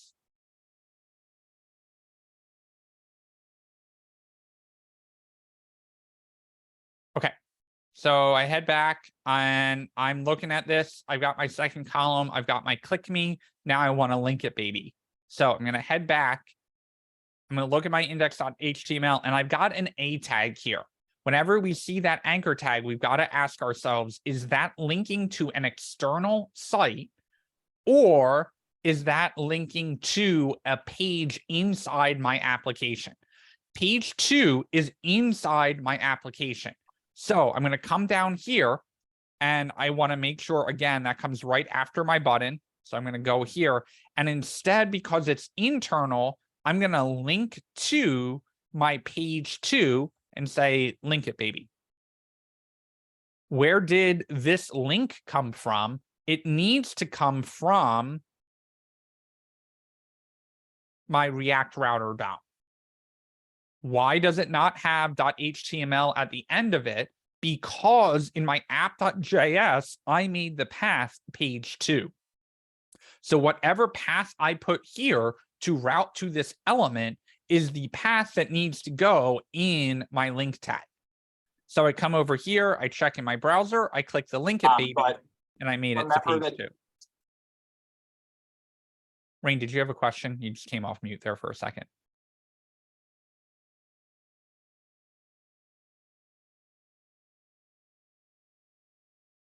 Okay. So I got my link it, baby. I click on it. It takes me immediately to that page 2, and I am good to go. Another difference. When we link internally, we don't use our A tags. We use the link tag instead. And instead of an href, we use the 2. No confused faces. We continue on. So now I'm closing out that div and I'm working on a new row here. But this has some logic associated with it, right? This is getting all clunky to put it all in this one component. So what I'm going to do is I'm going to go down and I have two options. I can either make a new component in an entirely separate file, or I can make that component in the same file. So that's what we're going to start with. I'm going to say const adder, and I'm going to do this without state. Now I'll just call it adder. And I am going to make that a function. Because it's a component, I need to return out something. And this is all a self-contained div. So I'm going to take the result all the way up to the row, copy it, paste it, and you'll notice React freaks the fuck out. And it's like, whoa, what's going on here? I've got my div class row, but look, my div ends here. A component cannot return multiple divs. So what I need to do is wrap this all in its own div. Palash, the parentheses won't work there. You do need to have everything contained in its own div. Now, this is something I have not taught yet, and it is called a fragment, because CSS developers got their panties in a bunch and went, well, what if I don't want to put that all in its own div? What if I want to just group that together, but it's going to screw up my div styling if I put that in another div? Well, this is going to look really freaky, but you can actually take the word div out and return what they call a fragment. This is a React specific thing. This is not valid HTML. However, it is valid React or JSX to group all of that code together without putting it in its own div. Okay, I save this. I come over here. Nothing shows up. Well, I made this component, and a component is like a function. It is a function. So I need to call that function somewhere. I'm going to call that function using my JSX syntax. I save, I come over, I refresh, and I've got my num1 and my num2, but I've got a bunch of warnings here. All right, well, I brought over a bunch of classes, but I didn't convert them to class name. So this time I'm going to use a shortcut. If I just did it with class, you have to be careful because that's going to convert all of the class names I've already used. So if I just did it off of class, I would get class name if I replaced those. So instead, I'm going to do it off of class equals and then replace it with class name equals. I find and replace all, I save, I come over here, I refresh, and now I still have warnings or errors, but I fixed all of my class names down here. I didn't have any style properties, so I didn't have to convert anything over there. But what I do have is an on-click to add the numbers. So I'm going to say, all right, instead, I'm going to do my on-click. I'm going to make that run my add numbers. And now I need to define that somewhere. So I do that inside here. I say const add numbers is going to be a function. And I look at this and I go, all right, how do I add my numbers together? I go into the document and I get an element by ID. Now, while this will technically work in React, this isn't the efficient way of using React. Whenever we see document.anything, there's probably a better way to do that in React. So we take a step back and we look at this interface and we go, all right, what's the goal here? The user is typing something in and we want to show some data based off of that. This is screening state to me. So this is one time that we can't just blindly follow this. We need to instead change the way that this is flowing. So we actually have to do this from scratch. Tara, go ahead. Sorry, I got a couple questions real quick. So in order to change the other class names, you just clicked on the class and it came up with that pop-up? I hit Command F and that brings up your find, and then I hit the little arrow and that brings up the replace. Okay, and the adder, why did you add that in the previous set of divs instead of? But we Because added, if we don't add that anywhere, adder doesn't know where it should show up. Adder is its own component. So Mhm. I want all of this code to show up right after this closing div, but still inside my div class container. Now, I could have taken this entire thing and just shoved it in this one component. But to me, the home component was getting really big. And adder was something where I'm like, this is its own little set of code, right? I can move this off on its own and not have to keep on growing my code. So this is a way for me to kind of split it and go, all of this div is over here on its own. It would work the exact same way if I threw it in the home component, but this was a way for me to just break up those components so that the code was a little bit more easier to read in chunks. okay. And I could have moved adder to its own file and then done everything in there and imported it into home. Or you can have multiple components in the same JS file. You can do it either way. Okay. Max. Yes. So with adder, if you would have added that outside of the div, would that count as something that would have counted as something separate on the return? Correct. And we'd have to use a fragment or another div. Yes. So being that you just, place adder in there, the computer is like, okay, what's adder? So immediately after you start to define what adder returns.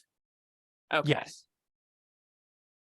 And it takes whatever that return is and puts it in right here. Okay. I know it's kind of elementary what I just asked, but thank you. No, it's good. And what you weren't asking, but kind of were asking, is how can we use adder when it's after the function? React, for some reason, will go figure out what all of the components are. And then once it knows what all of the components are and where you're importing it from, we'll then go out and do the render. But we could take this whole thing and move it up to the top above home. It would work exactly the same. Great questions. Anyone have other questions? Following so far? Okay. So the Reacty way to get this to work, these are what we call uncontrolled components. Why are they uncontrolled? Because React is not controlling them, the browser is. If we want to get access to the value and the on change and link it to state, once we do those things, that will officially make it a controlled component. React is controlling that. So we need to set up a couple things. We say num1 and set num1 is equal to our use state. That's going to start out as an empty string. We're going to do our num2 and our set num2 is also going to be a use state. And just creating them from our use state isn't enough. What we also need to do is link them here. So I say the value of this one is going to be num1, and on change, take the event and set num1 to the event target value, and do that exact same thing on num2, except use num2's values. Now look at what happens. If I conveniently forget to change this on change, look what happens here. I can type in num1, and then when I type in num2, nothing happens. But what it's really doing, if I type the number 9, it's changing my num1. So it's very easy to get wires crossed here. You want to make sure that whatever you're setting down here is lining up with the number that you're using up here.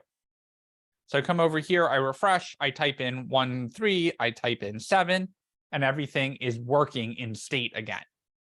Because we have that in state, what we are able to do is say, hey, our sum is coming from use state. And what we're going to do is we are going to set our sum to the parsed int of num1 plus the parsed int of num2. I save, I come over, I do some numbers in here, I hit add them up, and jack shit happens. Well, if we look at our final version, we have, oops. Oh God, I'm all over the place. Okay, let's try this again. If I type in my two numbers and hit add them up, the number shows up here. How does it do that? It's going to my div ID result. How does that number appear in there? Well, in my script.js, we do the inner HTML. But again, this is document. We know that in React, we really shouldn't be using document because React has a more efficient way of managing the document. So all we do, I'm setting the sum right here. That means that my sum is getting updated. So what I can do is come down here and in my div ID result, just show the sum.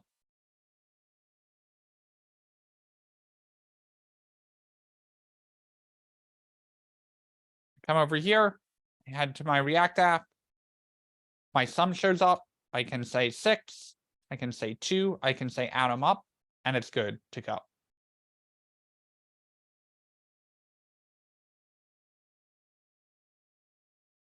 One other cool thing that I'm going to show you, if you are already nearing your limit, if your brain is frying right now, just plug your ears for like 60 seconds. I'm going to show you another way that you can use a use effect. Hey, Max, this is cool, but I want to make it so whenever my num1 or my num2 changes, the sum automatically updates. We can do that pretty easily. We can go up here and we can say, hey, use an effect. And whenever num1 or num2 changes, set the sum to num1 plus num2. Come over here, I refresh, ignore the error down here. I say 2 and I say 9 and 11 automatically updates. And if I say 99, I get 101. This is showing you that we can use that array to say whenever either of these two things change in state, set the sum to that new thing. Max? Yes. So int is integer, no doubt. Yes. Okay. So instead of using like num1, num2, could I have said like int1, int2, and then for that parse, set parse num, or would I have gotten a different result? I mean, I could try it. Well, num1 totally is coming from state. Excuse me. So we could say parse float here instead, and then that would allow you to do like a decimal here. But num1 is connected to state, and this is connected to set num1, which is connected down here. So the way that we're tying it to the input is through the state up here. And also last night, I had to rewatch the video from last night. I noticed for event you've been using EVT. No one really questioned you on that for event. Yes. Is that something? Oh, go ahead. You can call this anything that you want. It is better to spell it out, EVENT. My pet peeve is when someone just calls it E, because I'm like, what is E? But you can call that anything because it's the first parameter there. It will always get the event no matter what you call that.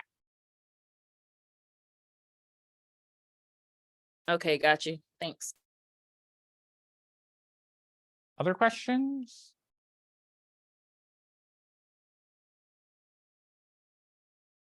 Okay. What else do we have? I'm going to go back to my final version.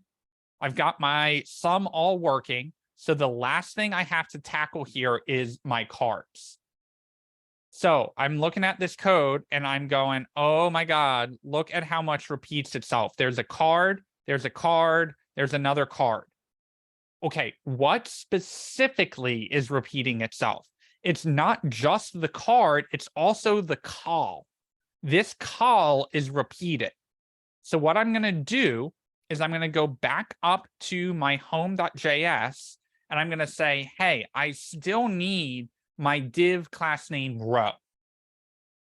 But I'm going to make card its own component. We already made adder its own component, but it's its own component inside the home file.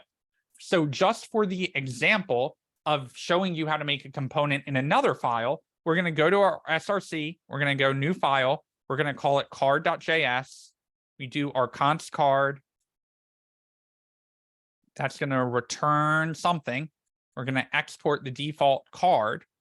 And what does it return? It returns this entire div class call. So I'm going to throw that in right there. I save. Now I'm not using my card anywhere. So I come over to my home and I can throw my card in right here. I got an error because card is not defined. I need to go import my card from my card.js. I save, and now, oh, sorry, I did my import wrong. That shouldn't have been in curlies because we're doing a default export. So I come over here, I take a look, and now I've got a card, but it's giant. So I say, well, I want 3 cards. So I go back to my home.js. I take my card. I paste that in, and now I get my 3 cards. But my cards here look different than my card over here. How do I... Oh, you know what I forgot to do? In my card.js, we still have classes hanging out. So I got to do my find and replace again. Find any place there's a class equal, replace it with class name equals. I save, I refresh, I come over here. That takes care of that error. Okay. I still want to use a component because all of this code is reusable, but I want to change the content of this so it lines up with the content over here. What React concept do I need to change this component so it lines up?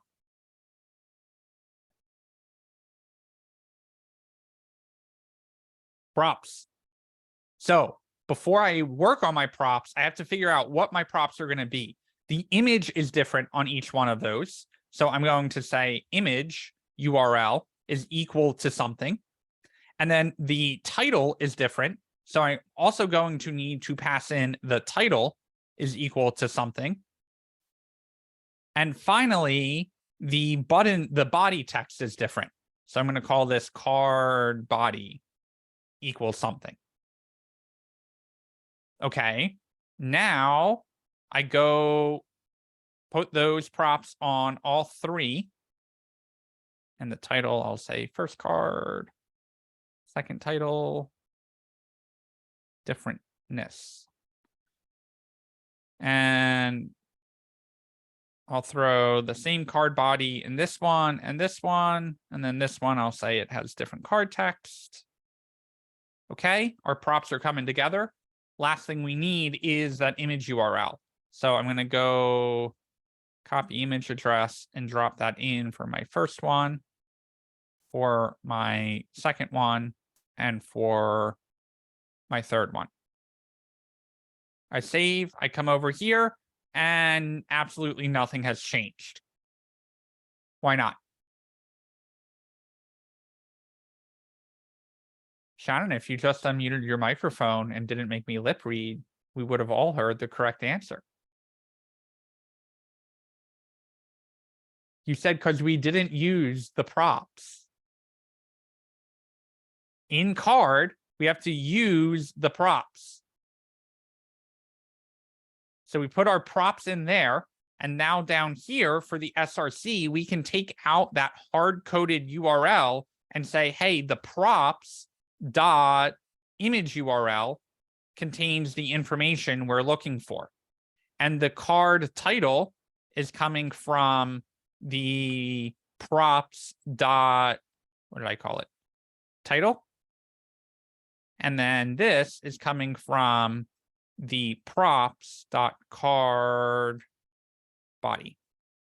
Oops. Card body. Come over here. I look. Now everything lines up with what I have over here.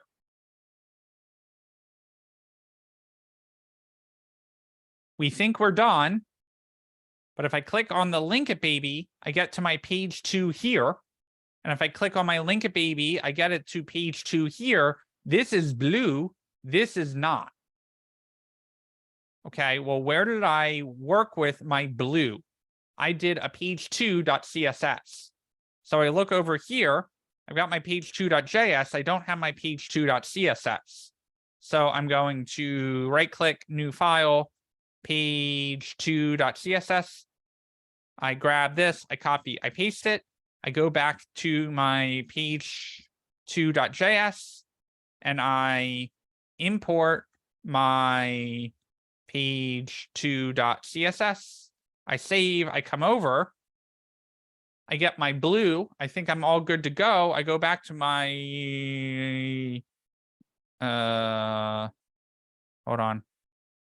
I was trying to make a point and it didn't work. So give me 1 second. I'm going to add a link back to my homepage. I'm going to import that link. Okay, get my red hello world. I click Link It Baby. I go back. Damn it. That was supposed to work and it didn't. What I was trying to show you was in our home dot. Oh, you know what I did? Let's do it this way. Okay. I got an H1 that's making my color red. That's in my home.css. But in my page2.css, I've got an H1 that's making the color blue. Well, it turns out because page 2 loads after my home page, the blue is getting applied from my home.css, from my page2.css onto my home.css. I just took 2 different CSS files that I meant to only apply to my one component, but instead it's applying to both of them. Does anyone remember how we fixed this?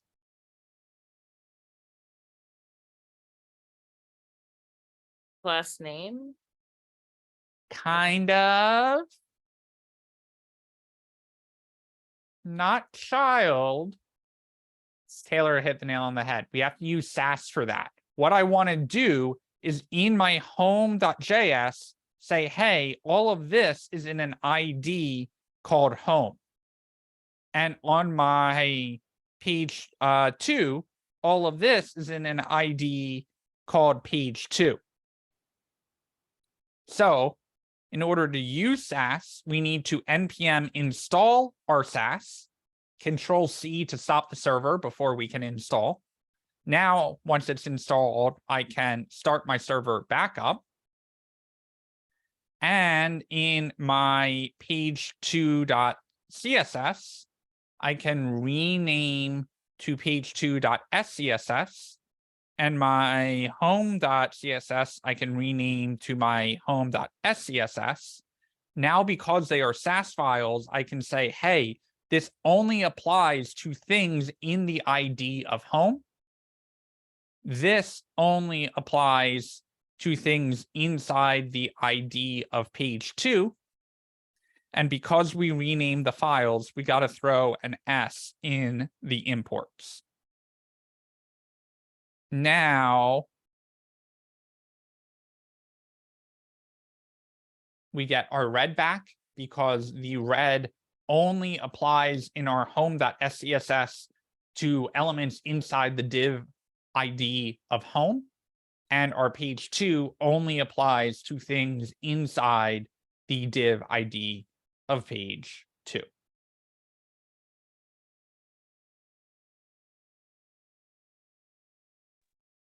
I have a question. Good, because I'm out of things to teach. If we know that we're going to use Sass, can we start with it before we start? You most absolutely can. Okay. Yes, and that's a good idea. So there's not really any downside to using SAS. I mean, theoretically, it makes your code run a second slower. And by a second, I mean like nanoseconds. So it is a good idea when you're npm installing React Router DOM, also npm install SAS. And then when you create your files, don't call it home.css, call it home.scss.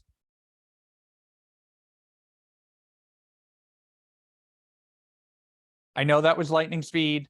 I know I'm going to hear hell for it in the daily feedback form, but hopefully this was all a review or got one more light bulb on one of these concepts that you didn't have on before. Plush. For example, on this card page, say looking back and we are using that New York Books API, and we want to like add say 9 cards on this page. Do we have to apply that, call that component like 9 times? And how would we update that? For example, we had a drop down up and that would select the category. Like, how would we update that? Yep. Cards at the below. Great question. So I'm going to go back to my home, which is how I use it. And I've got all of this hard coded, right? But let's say that we want to let's do it like this. Actually, before I do this, does anyone else have questions on what we've written so far? Because I'm going to go through this as quickly as possible because it's going to take me the full 10 minutes.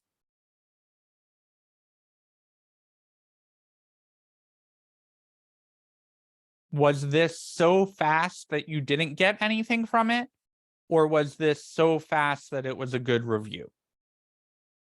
Or was it so slow that you think I'm a terrible coder and you could have done it faster?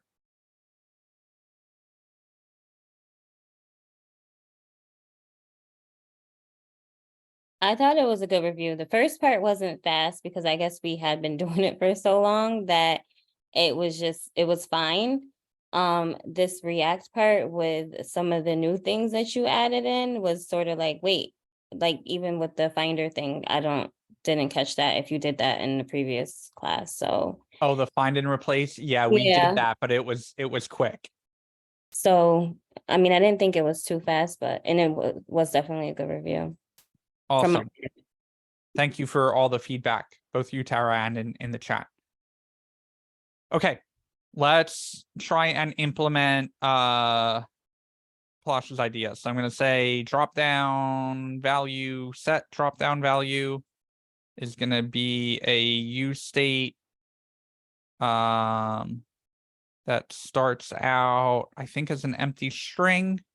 Then we're going to throw a drop down in here that has a option with a value of first card,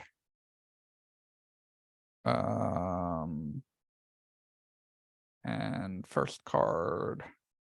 And we're going to say the value of this is the drop down value, and on change of this value, get the event and set the drop down value to the event target value. What did I call it? Set drop down value. Broke naming convention. Okay. That has my first card. I need a couple other things to show up. So you kind of asked 2 questions. I'm going to put the drop down one on pause just for 1 second. What you said is, hey, what if theoretically these cards were generated by like data from an API call? Or what if I had 40 of them? This seems like putting card a gazillion times is overkill. Well, what we can do is we can move this into state. So we can say our const cards and set cards is going to come from a use state that's an array. And if we had this coming from an API call, we would do our use effect and then call set cards. But instead, what I'm going to do is I'm going to load up the cards as an object and change these to key value pairs. And don't forget the commas on the end of them. So let me just take these quickly, throw them up here.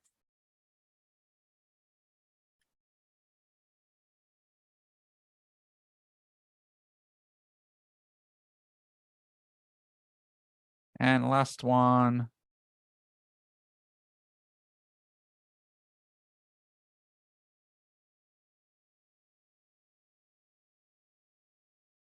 I'm sure there was a more efficient way to do that with find and replace, but we are 6 minutes away from the end of class and I want to prove a point. Okay, now that we've got these loaded into cards, it's an array. So what we are able to do is come down here, delete out delete out 2 of our 3 cards, and instead say, hey, go to the cards and map over them. That gives me access to each individual card, which I would like to return the card component from. And the way that it gets the image URL is it goes to the card that we are mapping over and gets the card.image URL, gets the card.title, and gets the card.card body. Because we are mapping over those, we get the same exact result, except now it's coming from state.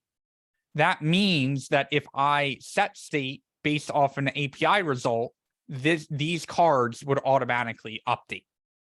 Let's test that with a dropdown. I would like my dropdown to generate the options by going over the cards and returning out an option with the card.title in the dropdown. Now, when I pick here, I see the 3 cards coming from the cards that were in the state. When I set this dropdown value, I also want to set my cards to, now this is a bad idea doing it exactly this way, but it's going to prove the whole point with state. If I wanted to filter it and I only wanted to filter it one time, what I could do is set it to a filter of the cards where the filter item is using the filter item.title to match with the event target value. Now, when I come up here and I click second title, it filters my card only to the second title. The problem is the way that we did that, there is no way to now unfilter it. It's wiped out all of our cards data and is only filtering based off of that. So ideally what you would do is you'd have 2 variables in state, one for all the cards and then one for the filter results. And then the filter results are the only ones that you updated.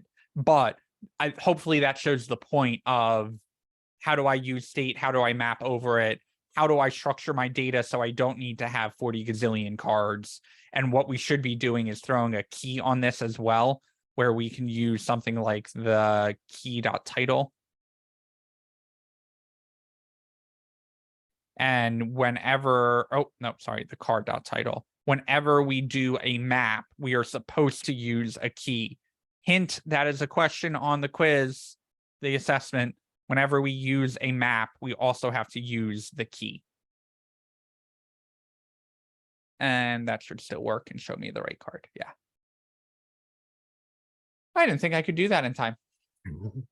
So the way to fix it when you select something and it wipes off everything is to reset the state. It's to keep 2 things in state. One is all of your original cards and you never modify that state except when you're like making the API call. And then the second one would be set up another variable in state that's showing the filter results. Oh, okay. So that would be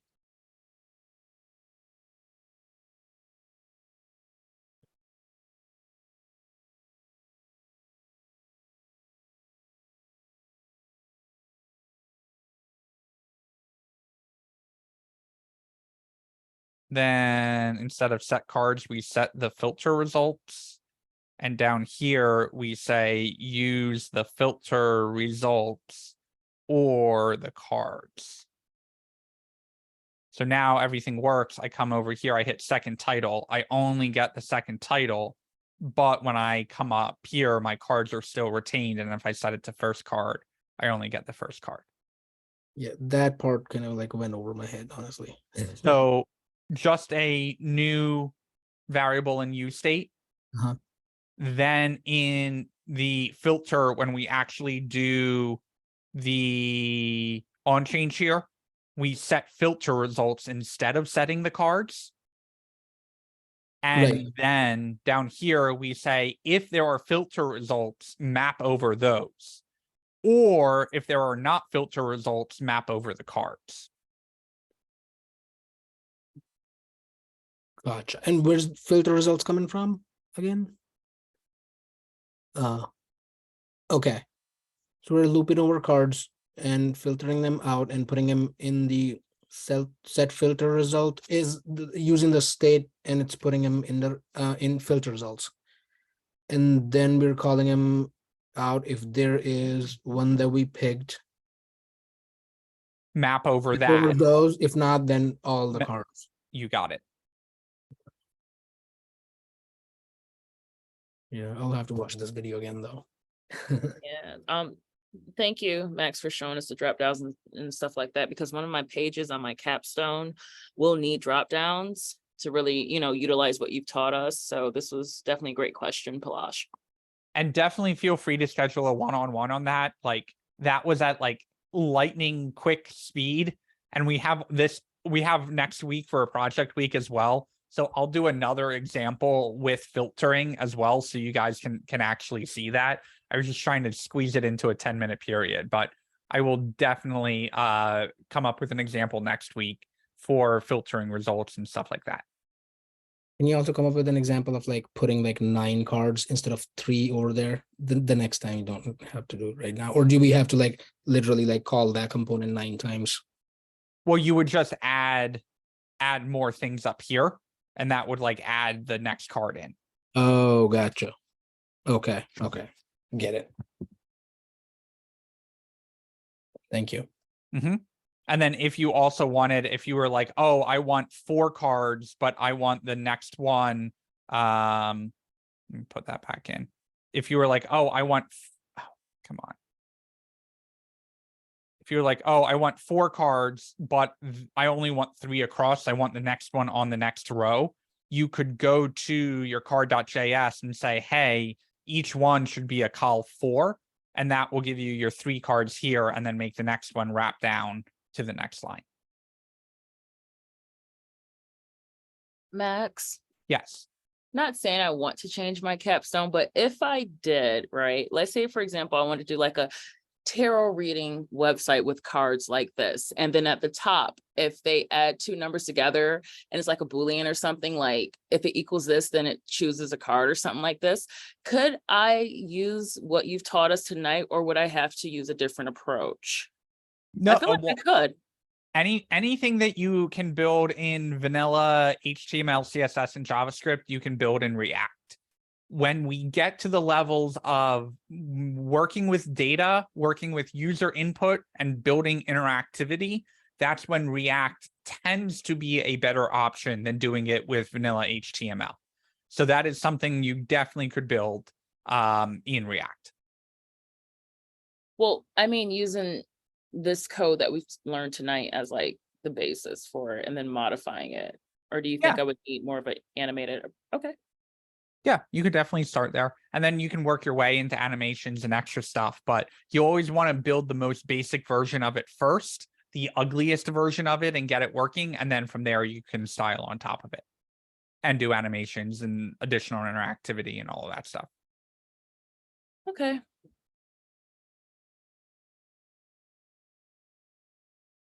But 9 times out of 10, it is better to have this code up and use it as a reference and then write it on your own than it is to copy and paste this and start modifying it. And it's really tempting to want to do that. because you're like, but all of this works. So if I just take that and get it to work, then I can change it to do what I want. But you're not really understanding the code at that point, right? And you're always saying, oh, well, in order to get started on anything I'm going to try and build, I need to find something kind of close to it and then modify it to work to where I want. That's not the level of understanding we want to reach for, right? We want to reach for that level of understanding of, why do I need state? How do I make state? How do I link that state to my value? I need an event to happen here. Instead of looking at how we make an event happen in another code and just copying and pasting that over, can I write that event on my own? Do I know what the JSX syntax is for that? If not, I can go reference that other code, but I still want to understand it in that other code first and then try and write it on my own, as opposed to going back in and kind of editing out that code. Thank you so much for that last part, because that's what I meant. Like, would I just use this and then start adding to it? But I definitely would need to go line from line. Thank you. Yeah. All right. I am pulling I won't call out the instructor by name, but I have kept you guys for over 4 minutes. Do we have any questions? Jen, how did you make out on the homework? I'm singling you out. It was only me and Mo in there. Well, how'd you make out? I'm doing number 10 right now. I mean, You're on number 10. That is over halfway done. totally different learning styles. You can Yeah. feel the wind under your wings as I push you out the nest. Oh, I feel the wind blowing through both of my ears, straight through my empty head right now. Reminder, tomorrow, no class. If you cannot attend in person, use that time to work on your assessment. I do have times open for one-on-ones almost every day this week. So if you need help with that assessment, definitely schedule help. I am not available this weekend. So if you can squeeze me in this week or early next week, definitely jump on those one-on-ones. Give it a try. You can work together on the assessment, but remember, you're trying to assess where you are at individually, not where you're at with a group. Tomorrow, tomorrow, 5:30, Greenwin Auditorium. The first floor at the campus level. If you're coming up the hill, it is the floor above the floor that you come in on. Head towards the emission signs. On Thursday, we will be at Maxwell's downtown. It's like 3 blocks up from Common Space that might be Hanover Square, but don't quote me on that. And if anyone needs a ride either day, shoot me a Slack message. I can probably swing by, pick you up on the way. Other than that, have a great night. Enjoy your fried brains, and I will hopefully see you in person tomorrow. Good with some Chianti and some fava beans. And the code will be up in GitHub in a couple minutes, in Thanks. case you want to reference anything from tonight's class. Bye.